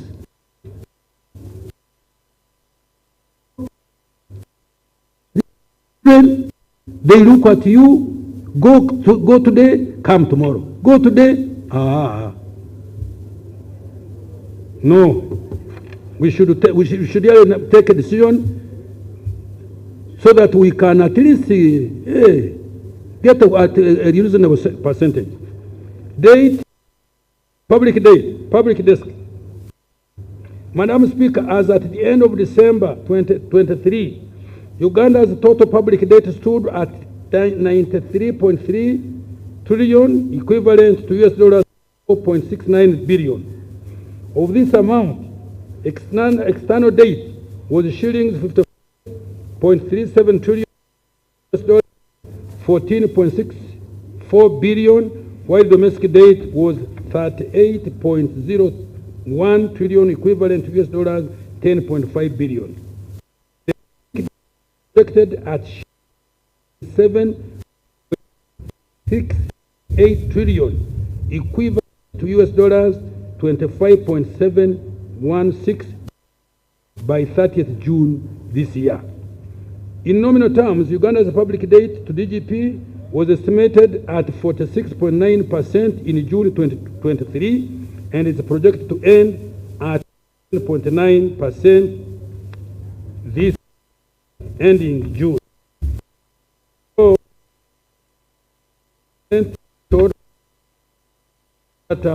for fiscal responsibility, the financial year 23-24, and less than 50% of GDP government policy targets for debt sustainability. Madam Speaker, although our has increased, it is stable, and the government to keep it sustainable. Most importantly, the money we have borrowed has invested well, and these investments have started to give. The borrowed money, 29% was invested in improving the transport infrastructure, including oil roads, tourism roads, Kampala Entebbe Expressway, the Kampala Flying Over, and the several tarmac roads linking the whole country. Airports, including upgrading Entebbe International Airport and of airport, rehabilitation of the meter gauge railway, etc. 28% has been invested in the development of energy infrastructure, including Karuma and AC transmission lines for education. 12% has been invested in improving water sources for both human consumption and for irrigation and livestock. 5% in agro-industrialization.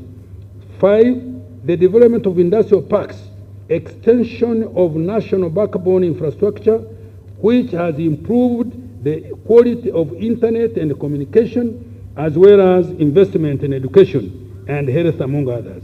Nonetheless, the ratio of total debt service to domestic revenue, excluding maturing domestic debt redemptions, is projected to increase to 40.3% in financial year 24-25 from 23.4% in financial year 23-24, above the threshold of 20%. This is the reason government committed exercising caution in borrowing to ensure debt sustainability by implementing the following measures. 1, prioritizing concessional borrowing available interest rates. Such a borrowing shall only be for very few strategic and high-impact projects. 2, strengthening capacity for domestic revenue mobilization. 3, controlling to ensure allocative efficiency. 4, boosting to increase inflows. 5, ensuring project readiness and the quality of public investment to increase investment. Now I conclude. Madam Speaker, in conclusion, the economy has suffered shocks that affected it in the past. It is now to accelerate towards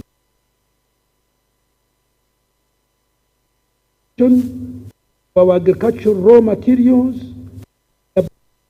resources, growth in industry, tourism, and innovations. This budget is greatly financed in the subsistence economy. Countrymen and women under this category take full advantage of PDM and other wealth creation funds, other support economy in any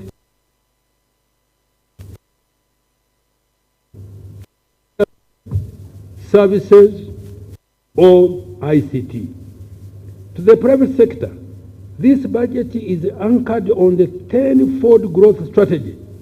It presents to you a multitude of opportunities. It has invested in a number of interventions to further improve the business environment. The macroeconomy is stable. Infrastructure is improving. affordable capital has been provided for you to engage in value addition and export. Electricity is, and the government had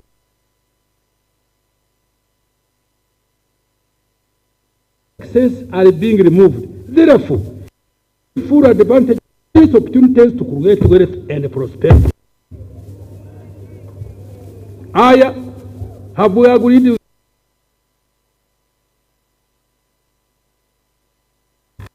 the budget offers of listen, to acquire more skills, finance, and develop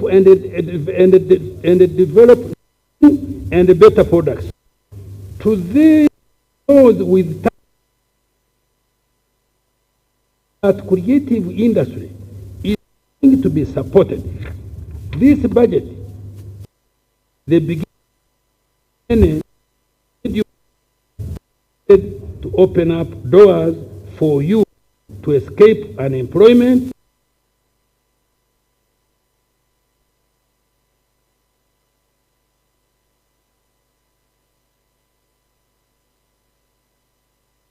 and long life, like some of us. To the women and mothers of the nation, the budget has provided funds to improve health, to ensure that your children are born in safe hands, are immunized, sleep mosquito net, drink clean water, are educated in nearby schools for free. The budget has also allocated for business, however small they are.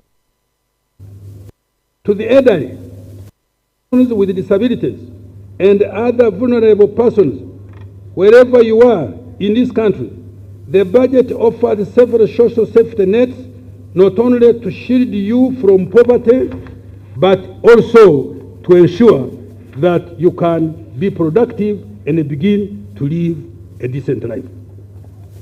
To the gallant men in uniform,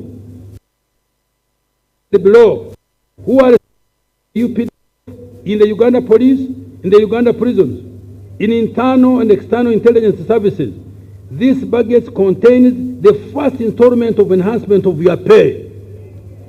Continue to serve your country and keep it as safe as you have already been. Happy belated. Madam Speaker, as I step off this podium, I would like to call upon all Ugandans to embrace the President's message. Let every adult Ugandan engage in producing a good or a service for sale. That way, we shall be able to create a bigger pie for the greater good of our country. I dedicate this budget to all the wealth creators. With that passionate statement, I wish to beg to move. Thank you. Thank you so much, Honorable Minister. Honorable Minister, everybody appreciates your budget this year, and that's why you can see nobody has even slept. We want to congratulate you so much, and we want to thank you, Honorable. And we want to thank the President for the clarity of your delivery of the speech for this financial year. Thank you so much, Honorable Minister. Next by him, the honorable members and distinguished guests. As I said, Saija was a delegate role. The Chief Minister of Finance now is going to give us brief on his budget. I now take this opportunity to invite His Excellency the President of the Republic of Uganda, Yoweri Museveni, make his remarks on his budget. Welcome, Your Excellency.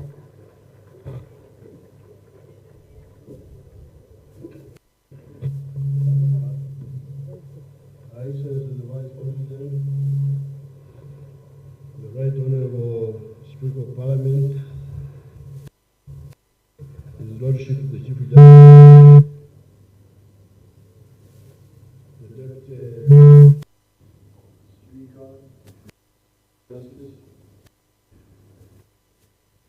the Right Honorable Minister, the Chairman of the Vice Chairman of the all the other leaders, and the one listening. In the State of the Nation address, recently, I reminded you of 3 historical missions of the African Revolution. I reminded you of 4 ideas of the NRM and of how the Ugandan economy has not 1.5 billion in 1986 to now US $55 billion exchange rate method, but also to US $180 billion PP method. As economists should get time and explain to you this difference between GDP by exchange rate method, which is what we are talking about, GDP by PPP method, the purchasing power parity method. The exchange rate method shrinks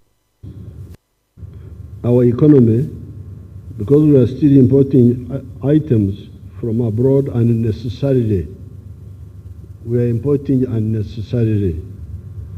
If you look at the size of our GDP by the PPP method, it is now 2 times the size of the South African economy when Mzee Mandela took over the leadership of that country in 1994. Because at that time, the GDP of South Africa was about 80 billion, 89 billion or something. So if you use the PPP method, the GDP of Uganda now is 2 times the size of the South Africa the time Mzee Mandela took over government there. Here, we're not waiting for the 2040, because they keep talking about the 40. We shall catapult the economy to the size of the USD 500 billion. Why am I sure of this? It is because much of our economy today is comprised of raw materials that are in value nominally 10% value of the final products. By adding value to coffee, maize, forest products, minerals, our economy will grow exponentially. You have seen exports in this year, they grew by 38%. Figures there, which the minister was showing you. Export earnings from $4 billion to $7 billion. Rate of growth 38%. We are just underutilizing everything. This is the problem. Uganda importing furniture. You can imagine that? Importing furniture from Dubai, from India. Mama Janet here had to fight with those wonderful people in the Ministry of Education who are determined to buy furniture from India. Imagine, furniture in Tebe also takes money outside. Money is taken to buy dead people's clothes from outside. That's what the Banyankore call clothes. That's what we spent $800 million on imported textiles. The shirt I am putting on is made here, 100% Ugandan. This shirt here. We import textiles. We have traders here, the people they call traders.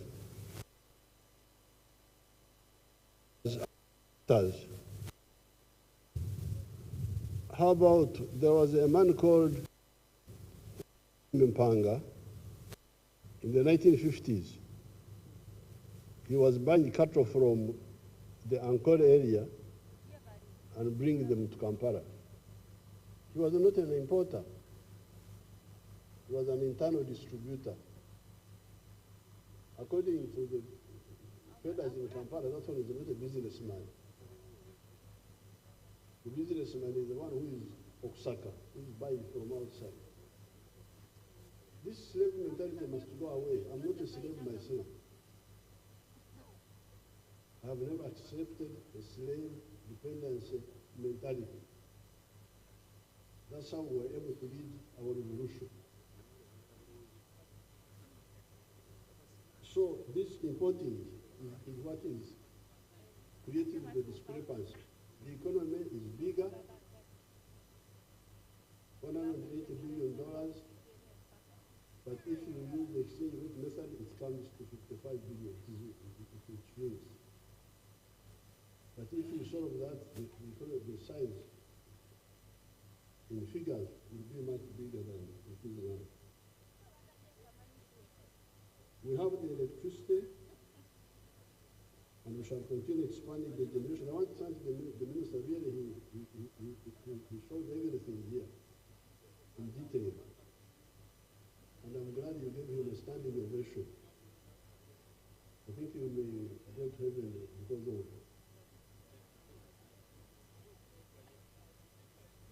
of showing gratitude. Entasime equality? Entasime equality? The one who does not thank, nobody will give him again. We have the electricity, and we shall continue expanding the generation and the transmission. The private sector is the main engine of growth and transformation. We already have a well-educated population that is easy to skill and is also innovative. As you saw the science, the knowledge economy, those are our young people who are doing all those scientific innovations. In order for the economy to grow, the only thing I can add on now, because I don't want to give a long speech, in order for the economy to grow even more, we need to be competitive in the products we produce. And the minister conveyed my message very emphatically, which I will repeat at the end of this short speech. But in order we need to be competitive, and services, our products and services be cheaper and of better quality than products from other countries. To achieve that, we need affordable electricity, which is already being worked on. Because for you to be competitive, you need cheap electricity. And we are working on that, as you saw here.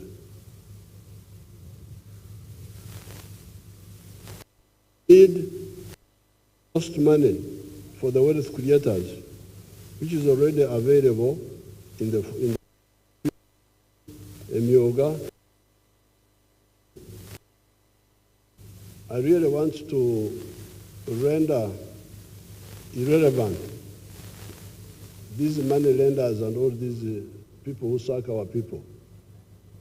We shall continue putting money in PDM, in Emyoga, in UDB, so that the people want wealth creation have soft money, money which is not very expensive.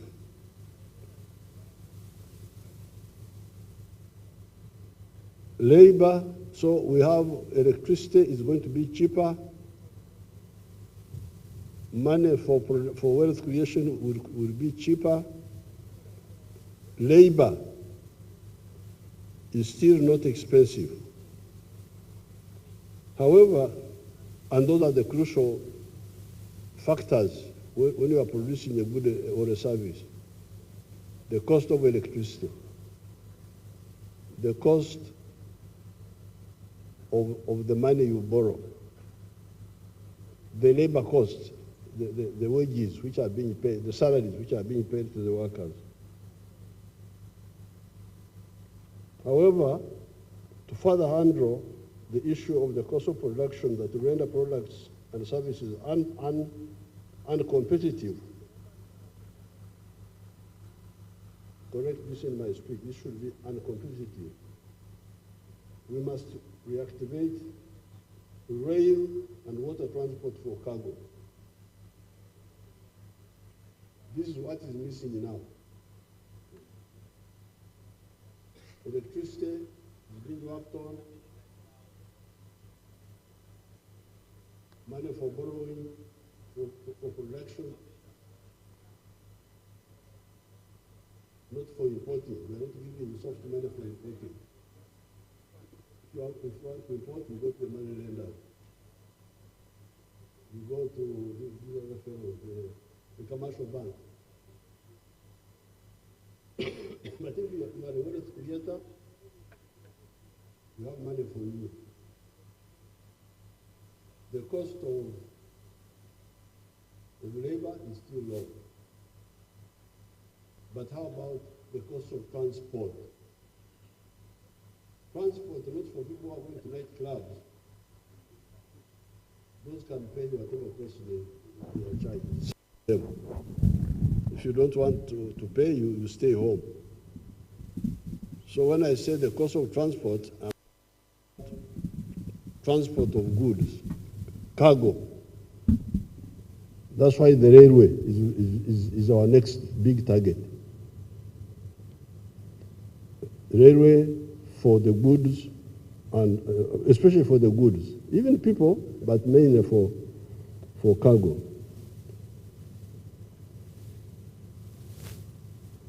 We must reactivate rail and water transport for cargo. We have repaired the old meter gauge from Malaba to Kampala and also from Kololo to Gulu Pakwach. We are going to start building the SGR, the standard gauge railway from Malaba to Kampala and Kampala to Mpondwe to Kasese. Later, we are going to expand the SGR, the standard gauge railway to Gulu Nimule. The railway will transform our capacity to create wealth. Because once the railway is fully operational, then transport of goods from here up to Mombasa will be cheaper. From here up to Dar es Salaam, from here up to South Sudan, from here up to Congo, it will be cheaper. It will also save the roads, because this crowding you see on the roads by the heavy trucks, it is because the railway is not working. When the railway starts taking off the trucks from the road, then the pipeline, because we are also making the pipeline for petroleum, because now the road has got passengers, they are on the road,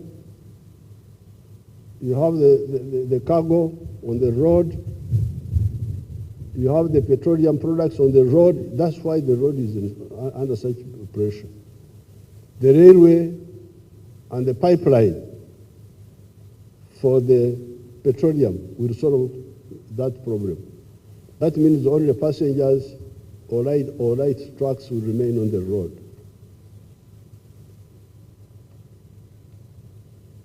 It will cause less pollution and consume less fuel. Because on the road you spend a lot of fuel stopping, because of the slow movement. We are moving forward on the issue of introducing electric cars and electric bodabodas, as you saw here. So, these are the two additional strategic interventions: the railway and the pipeline for the petroleum products. Now, the other strategic intervention we need to stabilize our economy forever is irrigation for agriculture. The minister talked a bit about it here, but we need to do more emphasis. Because we are lucky, we have rains, but sometimes the rains delay, or sometimes you have less rains. Then you get a crisis, lack of food. So in order to remove that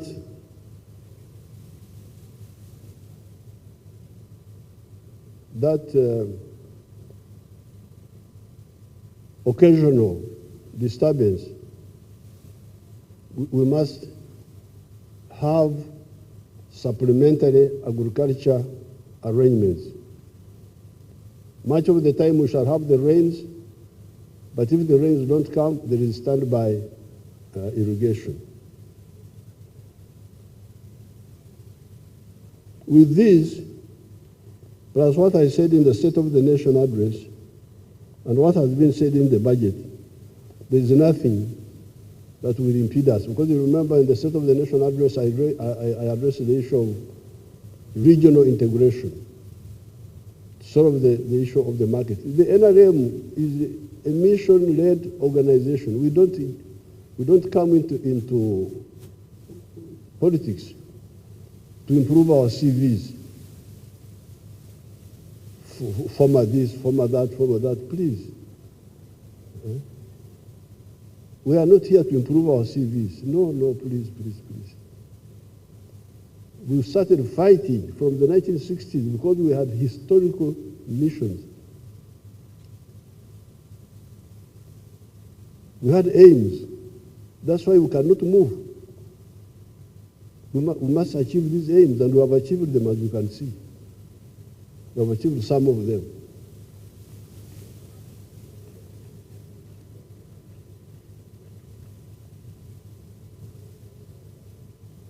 You heard the minister telling you that economy he was talking about, which he presented, was all minus petroleum, which is about to come online.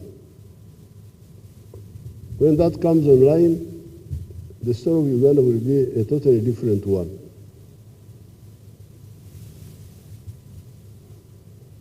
In a short while to come, our petroleum will start coming from the ground. This will enable the government to earn an extra $2 billion per year, assuming today's prices. Even if the prices remain the way they are now, when our oil starts coming out of the ground, the government, not the whole economy, the government alone, will be having an extra $2 billion per annum. This is apart from other income streams for the country. This does not include the money to private groups and so on, but to the government. This oil money will never be used for consumption. If the NRM is in charge, we shall never use this oil money to import perfumes and whiskey and what have you. Never. It will never happen. It will only be used for infrastructure and science development. Therefore, strategic items like the railway and the irrigation will be funded by us directly. So this business of borrowing, of this and that, we will stop.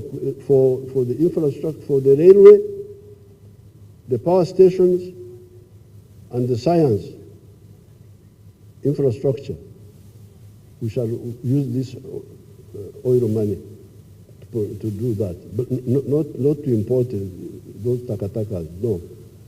Those ones you continue the way you are doing now. People who do not bother to listen to our message keep talking of poverty, lack of jobs, etc. You had I'm very happy the minister and his staff, finance, are now finally capturing properly the message of the NRM.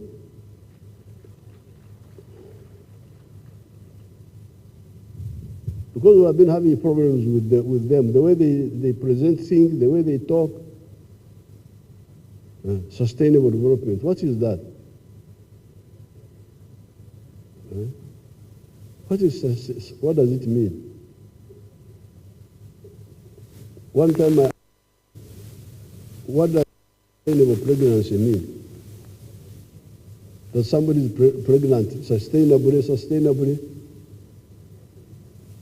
never produces a baby. Nature provides that you have quantitative growth and qualitative change. Pregnancy, after 9 months, becomes a baby. A baby, after some time, changes into something else. That's how life is. You cannot have a static situation indefinitely. So, we are very clear that prosperity means an adult person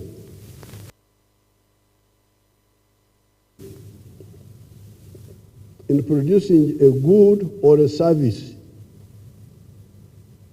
and selling it. And when we say participation, he may be the owner of the product or he may be an employee, but he will participate in producing a good or a service and selling it. And if you do that with the chibaro, with the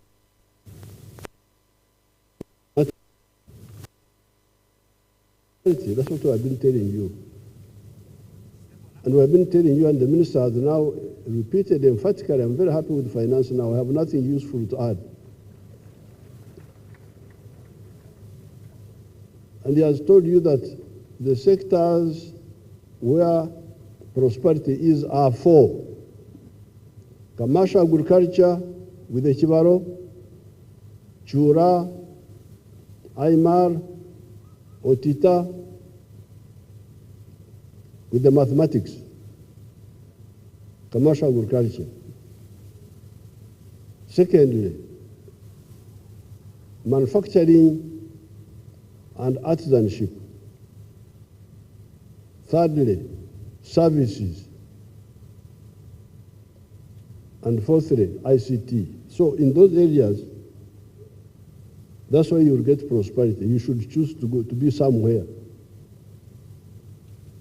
as a wealth creator or an employee of the wealth creator.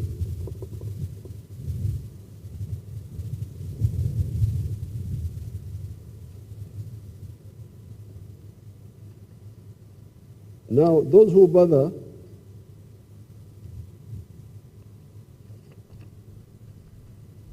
people who do not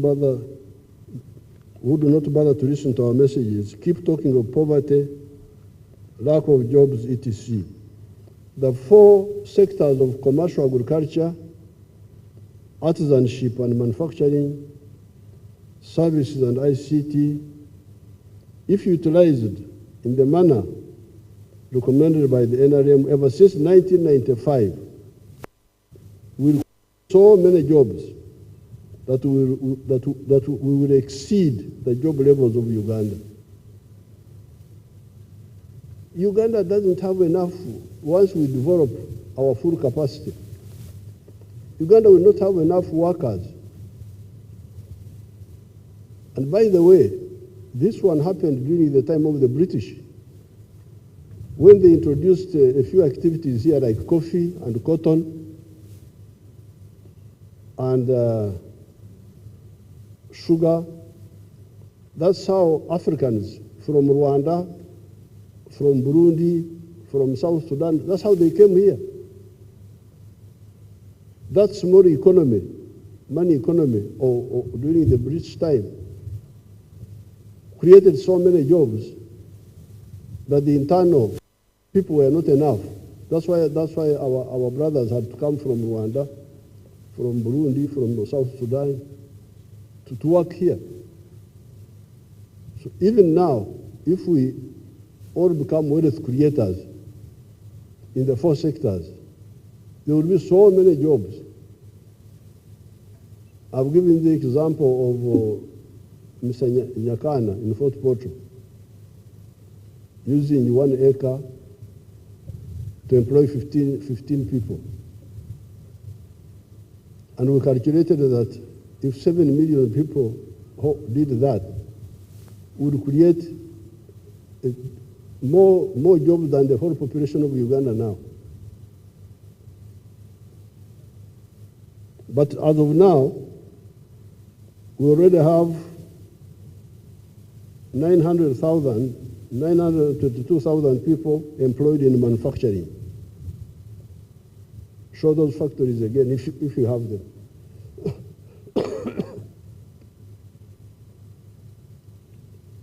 Show them on the screen, the factories.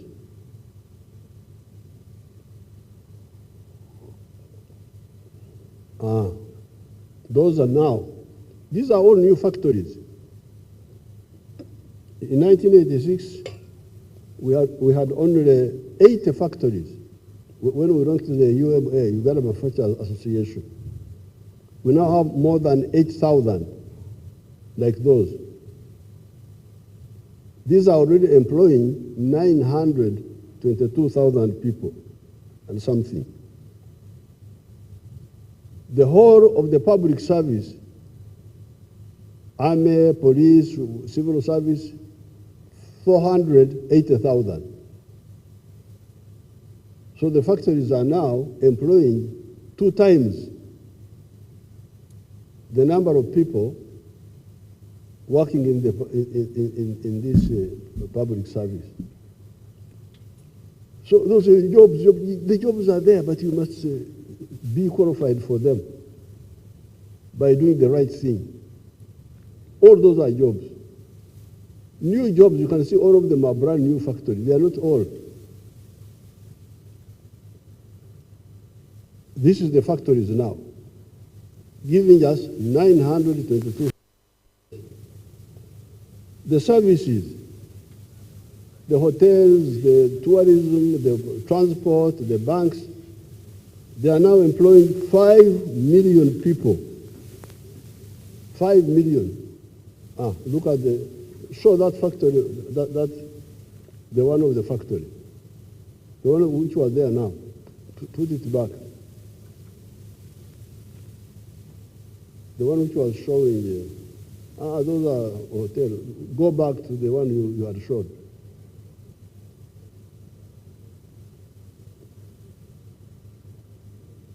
Was a factory where workers were seated. No, there's another one which was bigger. There was a bigger one. Anyway, they are all the same. You can see how many people. Jobs are there. Look at that group now. Look at all those are young people. Jobs. Just talking. They don't listen. And then they have their wonderful papers, like the wonderful, what do you call it, monitor, that monitor group. Ovyo hao, wajinga hao,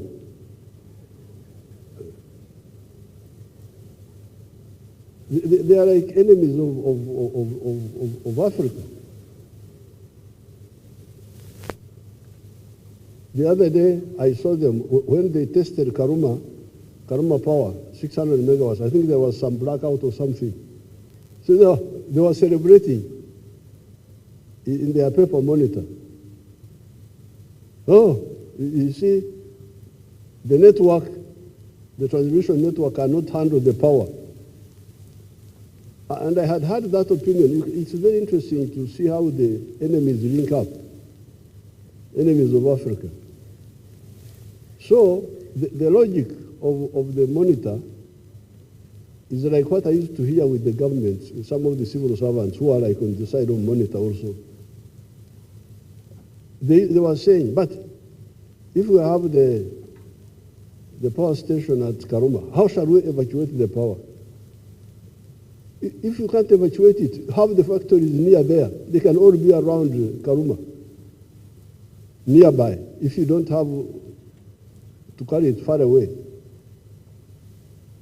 When Jinja, Owen Falls Dam, was opened by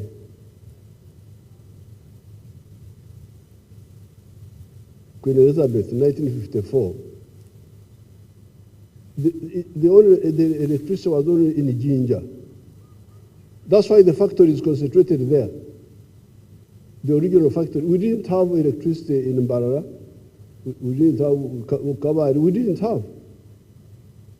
But it was enough that it was in one part of Uganda and all the factories congregated there. That's a step forward. If the electricity is there, if you can't distribute it far away, let the people use it from nearby. That's not a problem. That's a step forward.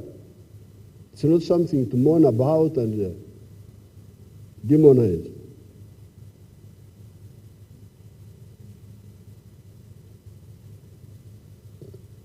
Now, the ones employed in services, the 5 million, 40,000 of them are employed in ICT. Then 66,000 are employed in mining and quarrying. Now, this is just endozo. Endozo is a word for when somebody gives you something to taste. In Ntungamo, if you found the women selling local beer, you could say, Mbaze Mondoze, give me the Jaribu first, the taste, let me taste. He tastes this one, oh, it's not good. But by the time he has finished 6, he's drunk and he says,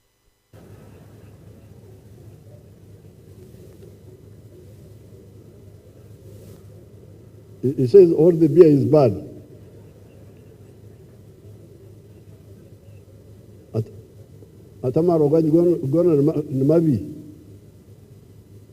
So here, what we are showing you, you show the hotels. You are started showing the hotels,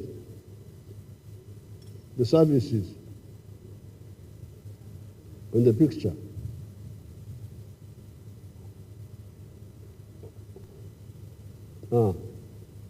All those are employing people.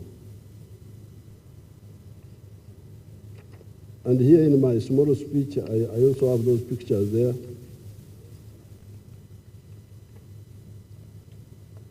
I have those pictures.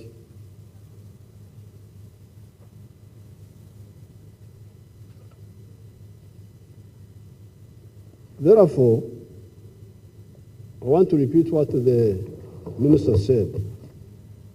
Ugandans, wake up, work. The work, the wealth, the prosperity is in the 4 sectors: commercial agriculture, artisanship and manufacturing, services and ICT. any of these sectors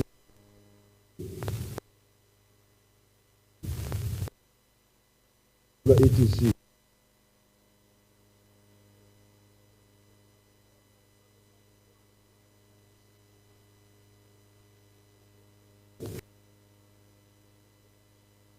is corruption.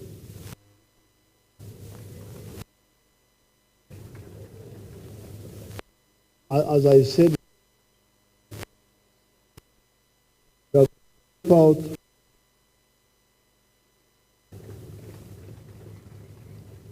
this, it's really amazing how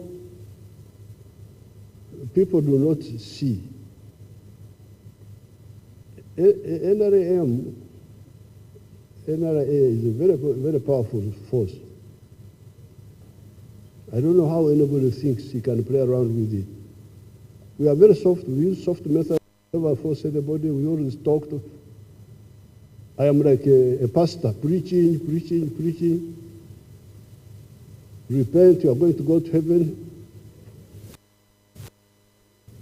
But they don't know. I don't know why they forget that we have got a lot of capacity, a lot of power, which we shall use if necessary. I really can't get it. These corrupt people insult our heroes. The other day, we were in Mpenja,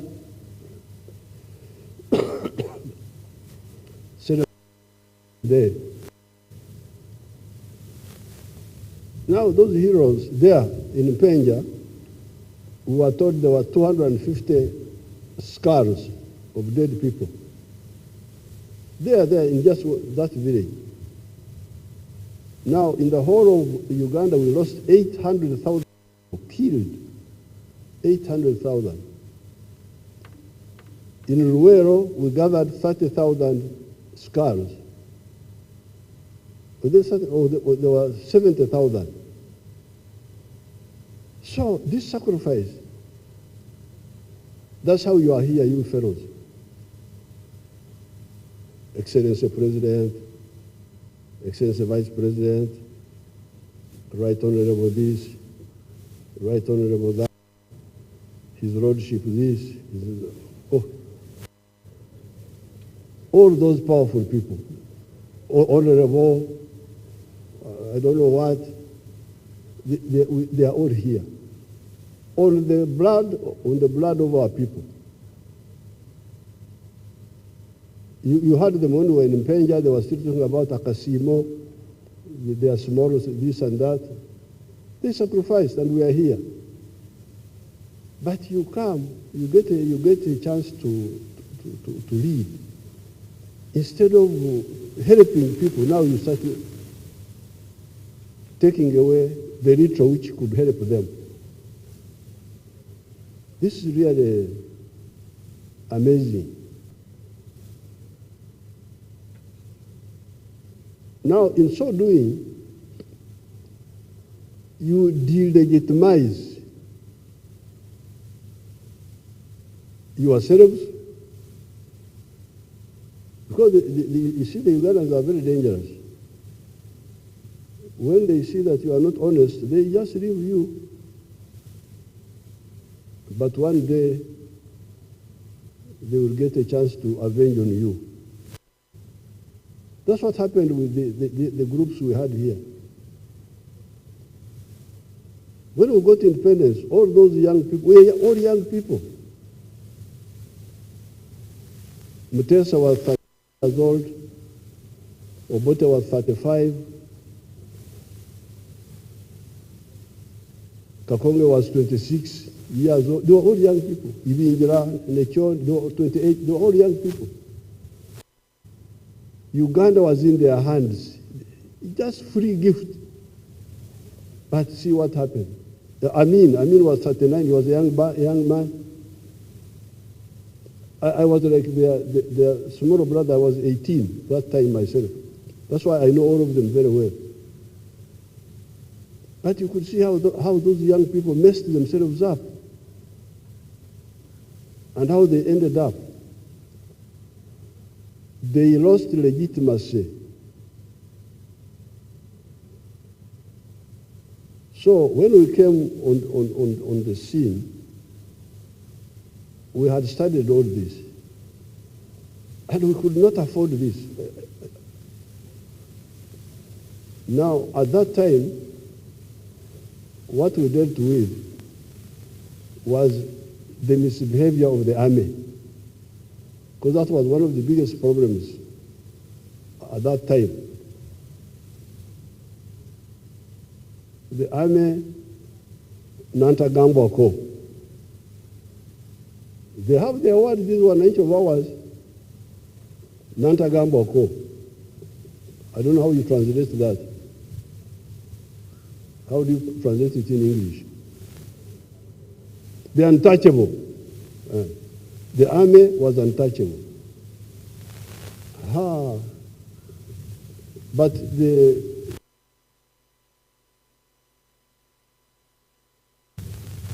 for us, a disciplined army. We started, and the army was disciplined. Then in Semuto, 1982, two of our drunk boys went to the village and killed 3 villagers near Semuto. It was called Zabroni. So they killed people in Semuto. That was really the boundary. Whether NRA was survive or be written off by the people. So we arrested these people, these boys, Zabroni. He was actually a good boy, but he was fond of drinking. I didn't know him well, but I had not heard anything specifically bad about him. So we tried them. And the case came to the High Command. The other day, the Right Honorable Speaker was calling me former Speaker, which of course I was for 10 years. But I was also a Chief Justice some time ago.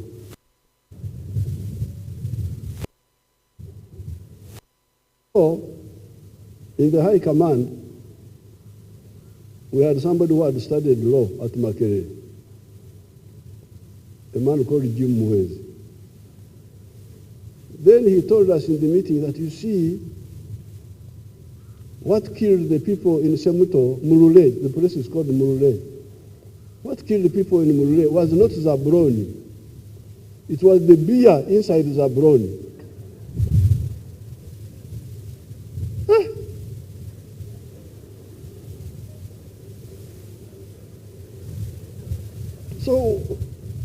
So what do we do now? How do we separate the beer from Zabroni? Because Zabroni was a Chidomora carrying beer which made him kill people. So what do? We had to shoot those children, those young people. Shoot them in public. This is how the NRA was built. Because when we did that, the Baganda said, Bano Barinamazima. And that was the end of all this group. UFM of Kaira, because they were talking Buganda, they were in those things. The Wananchi could not listen because they had seen Amazima. Ntibano Barinamazima. These are the people of the truth. So therefore, I want you people, especially with the Africans. I'm very glad CJ is now talking of the alternative justice, which is really the indigenous justice. Because this is justice of the wigs and all that, when you sit there, some of it is, for instance, with the African people, the problem of murder You kill my brother, I must revenge. I'm duty bound to revenge Aura. Because if I don't, the spirits will kill me of my brother. My brother's spirit, for whom I did not revenge, will go against me. So the only way you can escape revenge is Okaraba. You go back and, for the Africans, we have got restorative justice. It can be punitive, retributive, but it is also provided for restorative. To say, okay, please, don't revenge me. Let's sit down. One of our people killed you. Let us solve this.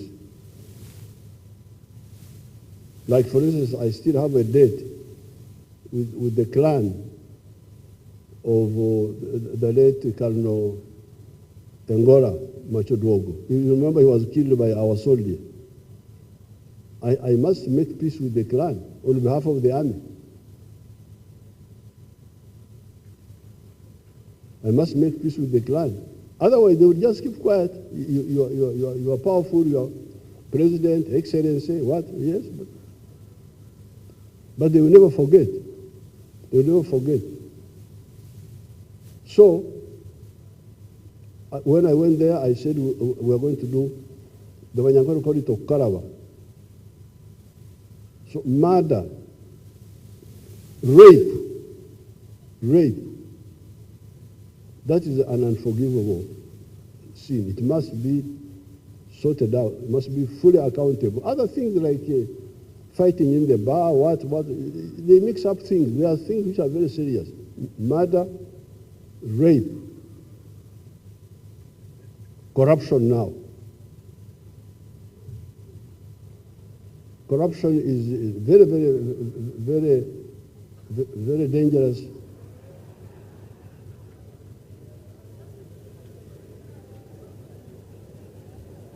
And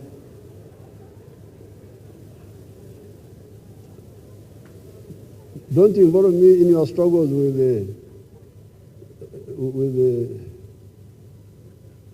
the commissioners and so on. Those are another matter. But corruption.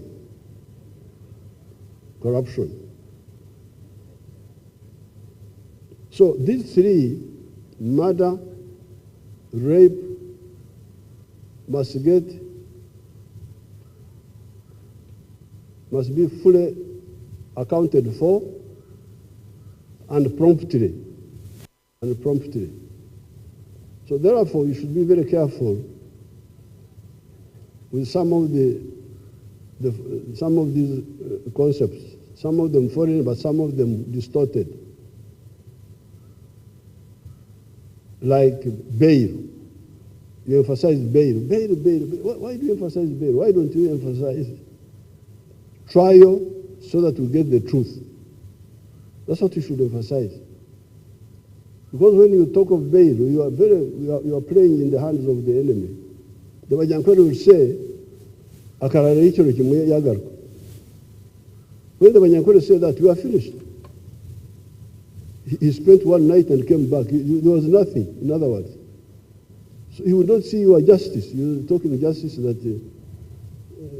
freedom in the Constitution, that's not, that's a foreign concept. It's not our concept. Our concept is a dog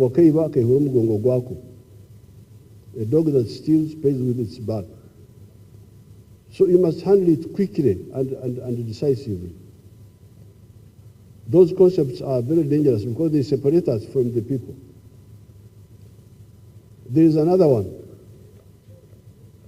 There is another one which says, I can come to court and keep quiet. Really? I keep quiet. He is a thief, he has nothing to say. So I don't know how those people evolve those concepts. But please, here we should deal with our situation. Like we dealt with the issue of Zabroni. That's how the NRA was saved. Otherwise, we would have been finished.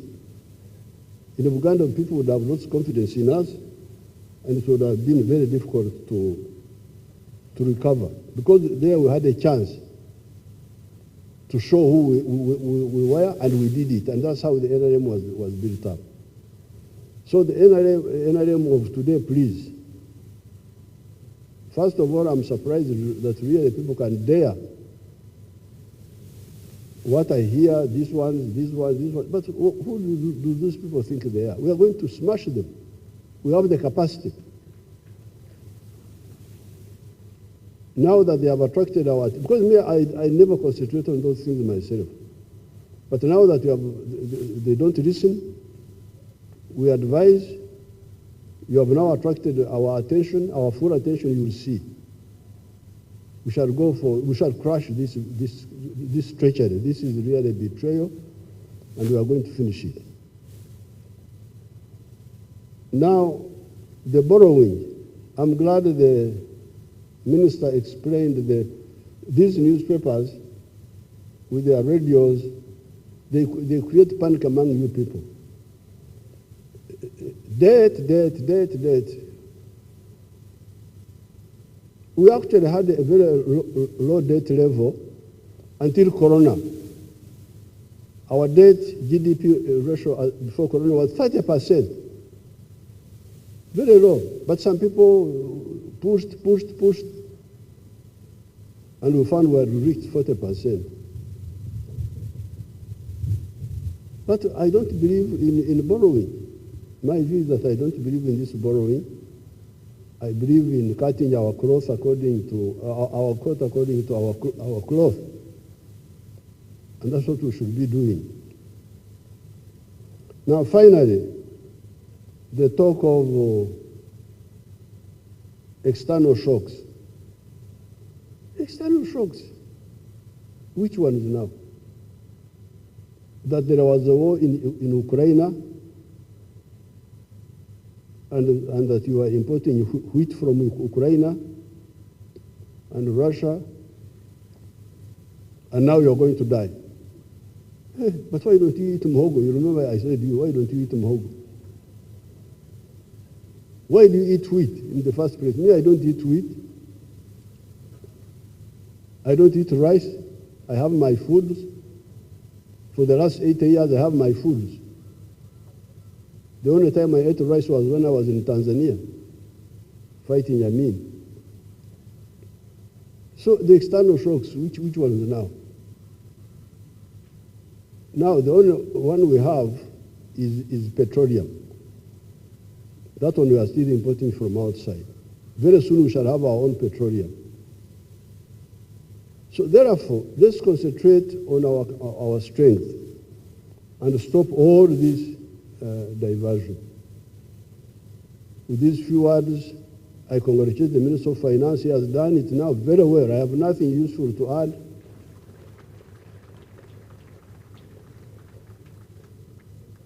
And I thank the Speaker for presiding over the meeting and all of you for coming. Thank you very much.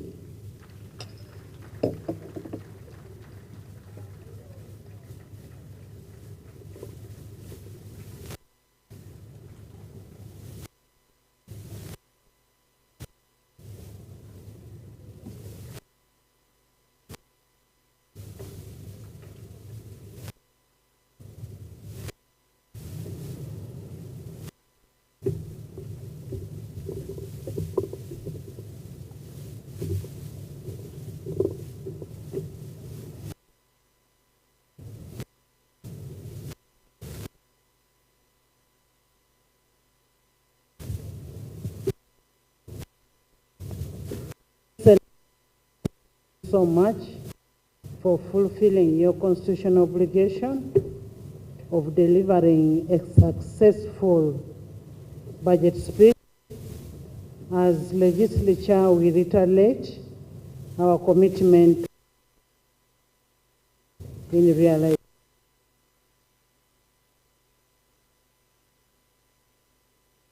citizens. We still pledge that whenever we are needed, we'll be available. We are you have as legislature. Thank you so much for honoring our invitation.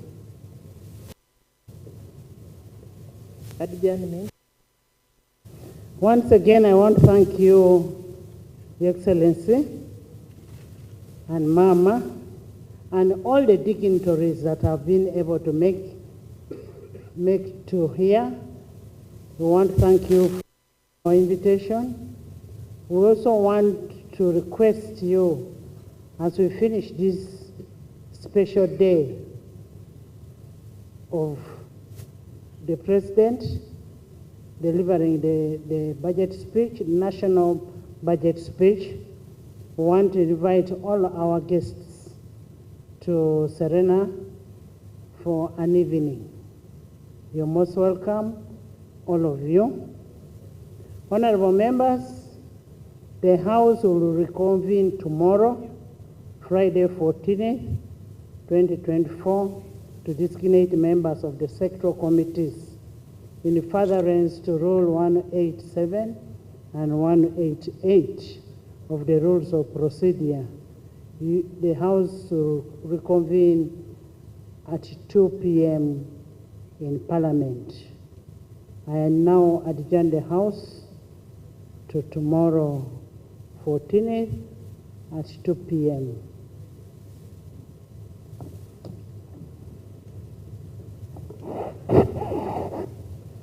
The anthems.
Webele mnonga ihugumire nitwa Sky TV nyenda kwebaza mno ukabasa kureba kwa budget eyihanga ey'omwaka gwa 2024-2025 budget shomwa Erizooba abandi abajenya babesirwe ku bantu bashoma budget hine bintu nyamwinje chemeza abanyayi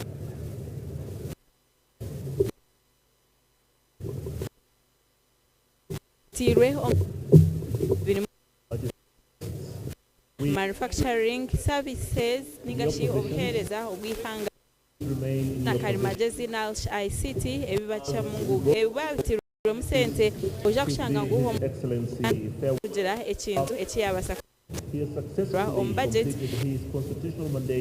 nsengu budget eji ningashi neyo butabara opingana na 2026 kandi kugirira ahari president no kuyashoborera aha budget neyo kureba ngo omunya Uganda yabasa ko yongera kugira ekintu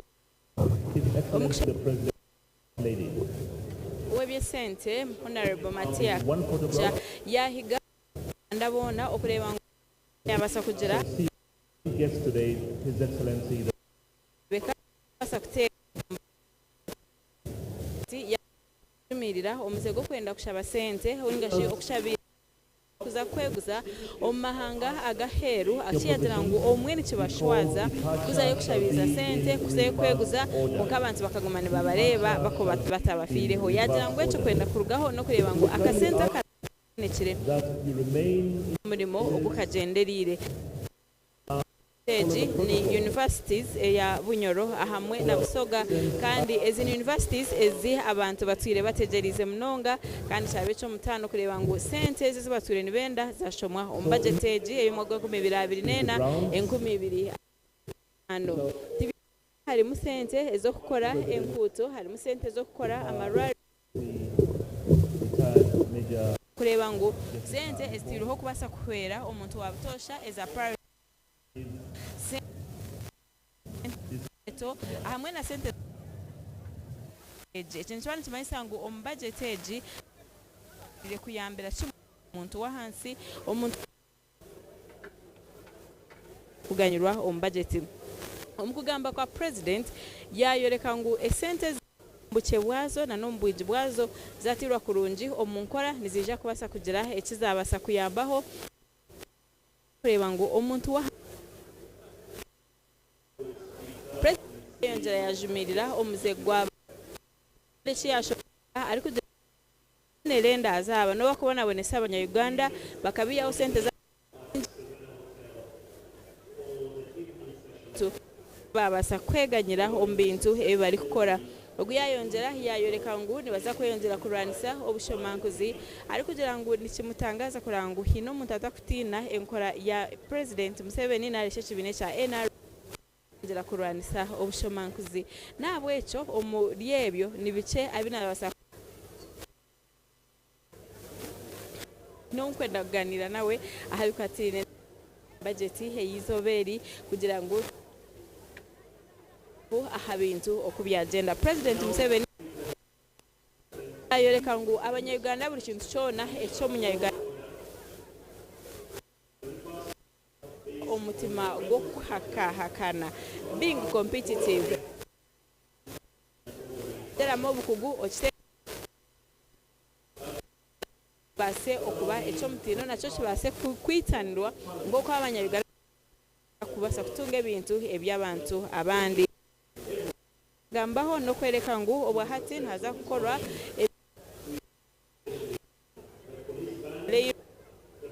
kwenda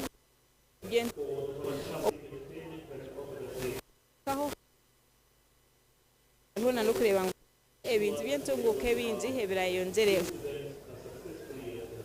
nango tubase kuganiraho niwe teji gambire budgetage okweri na n'omuntu wabutosha niki echakuza kujiga echo kubanza eji budget yabanungi munonga ya yoreka kandi yatungura ebiru kukwata ha muntu wa burijo owa hansi echo kubanza esente za parish development model za gumamu budget echa kabiri esente zemyoga za gumamu budget ekyakashatu esente z'abagurusi zagumamu budget ekyakana esente z'abakyara nazo zagumamu budget esente z'eminyeto nazo ziri mu youth livelihood one ziri budget bwe kikoreka omunya-Uganda wena habukwa no basa kuba ori omukazi ori omunyeto ori omuntu oyina obumuga ha mubiri gwawe nari waba ori omukuru government nekwereza sente eze sente zibakwereza ni eyiba kweta cheap capital esente zo kwasa kukozesa emiromo yawe utagire kweguza mu bakafuna utagire kweguza mu banka abo kwana basa kutine cyapa cya banka no basa kutine cyo kusingayo so nico government yero kwereze sente ngo iha abantu omuzakafuna bareke kusinga kagabo bareke kusinga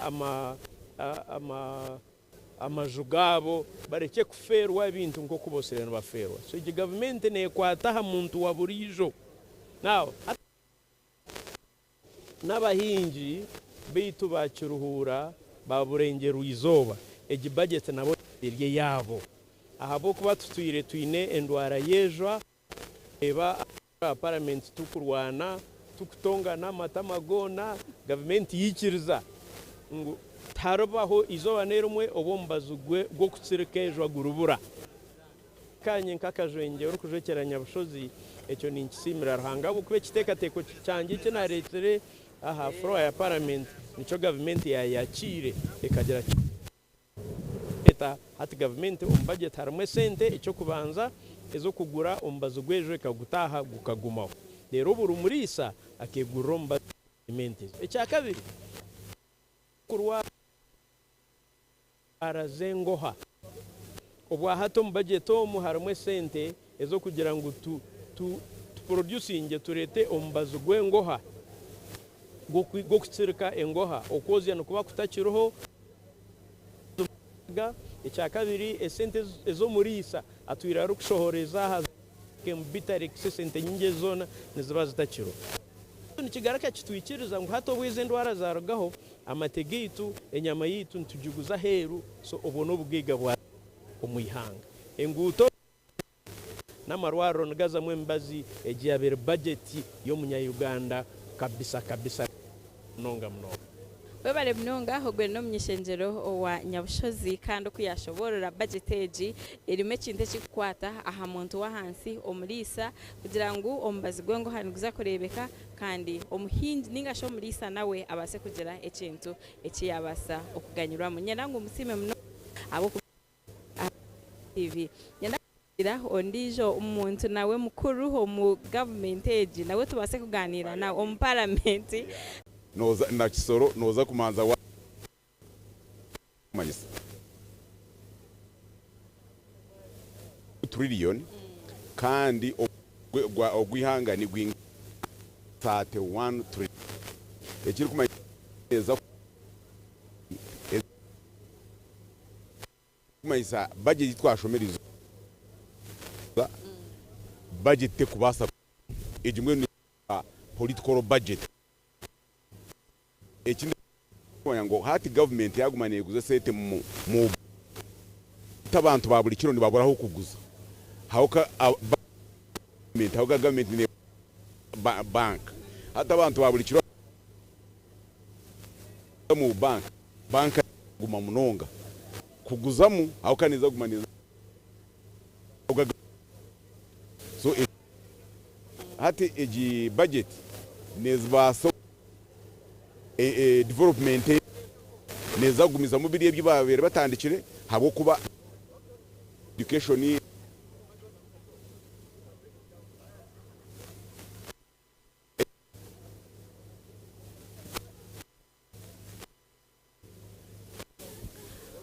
omukureba kwa esente zikuza kubanizuruga ombantu emishoro enchi okotako wa hansi kandi already na nentasi nayo eri kurebekera inketabonire no mushoro nesho ni biliyo hati bagira ngo URA esho mayisa ngo ngubarebe ngubazisa hauka government nezenda obwenda no kandi ubwe buriya bakaba batagizireke batazira zakushanga abantu abinjira bataho umushoro nibitako umushoro byone bizakugiraki nabyo nibizako umushoro ico cyo kumanyisa bale mnonga we bale kutogitaho kandi kare ibyo nebitekateko hebiyo kandi ngo kwakureba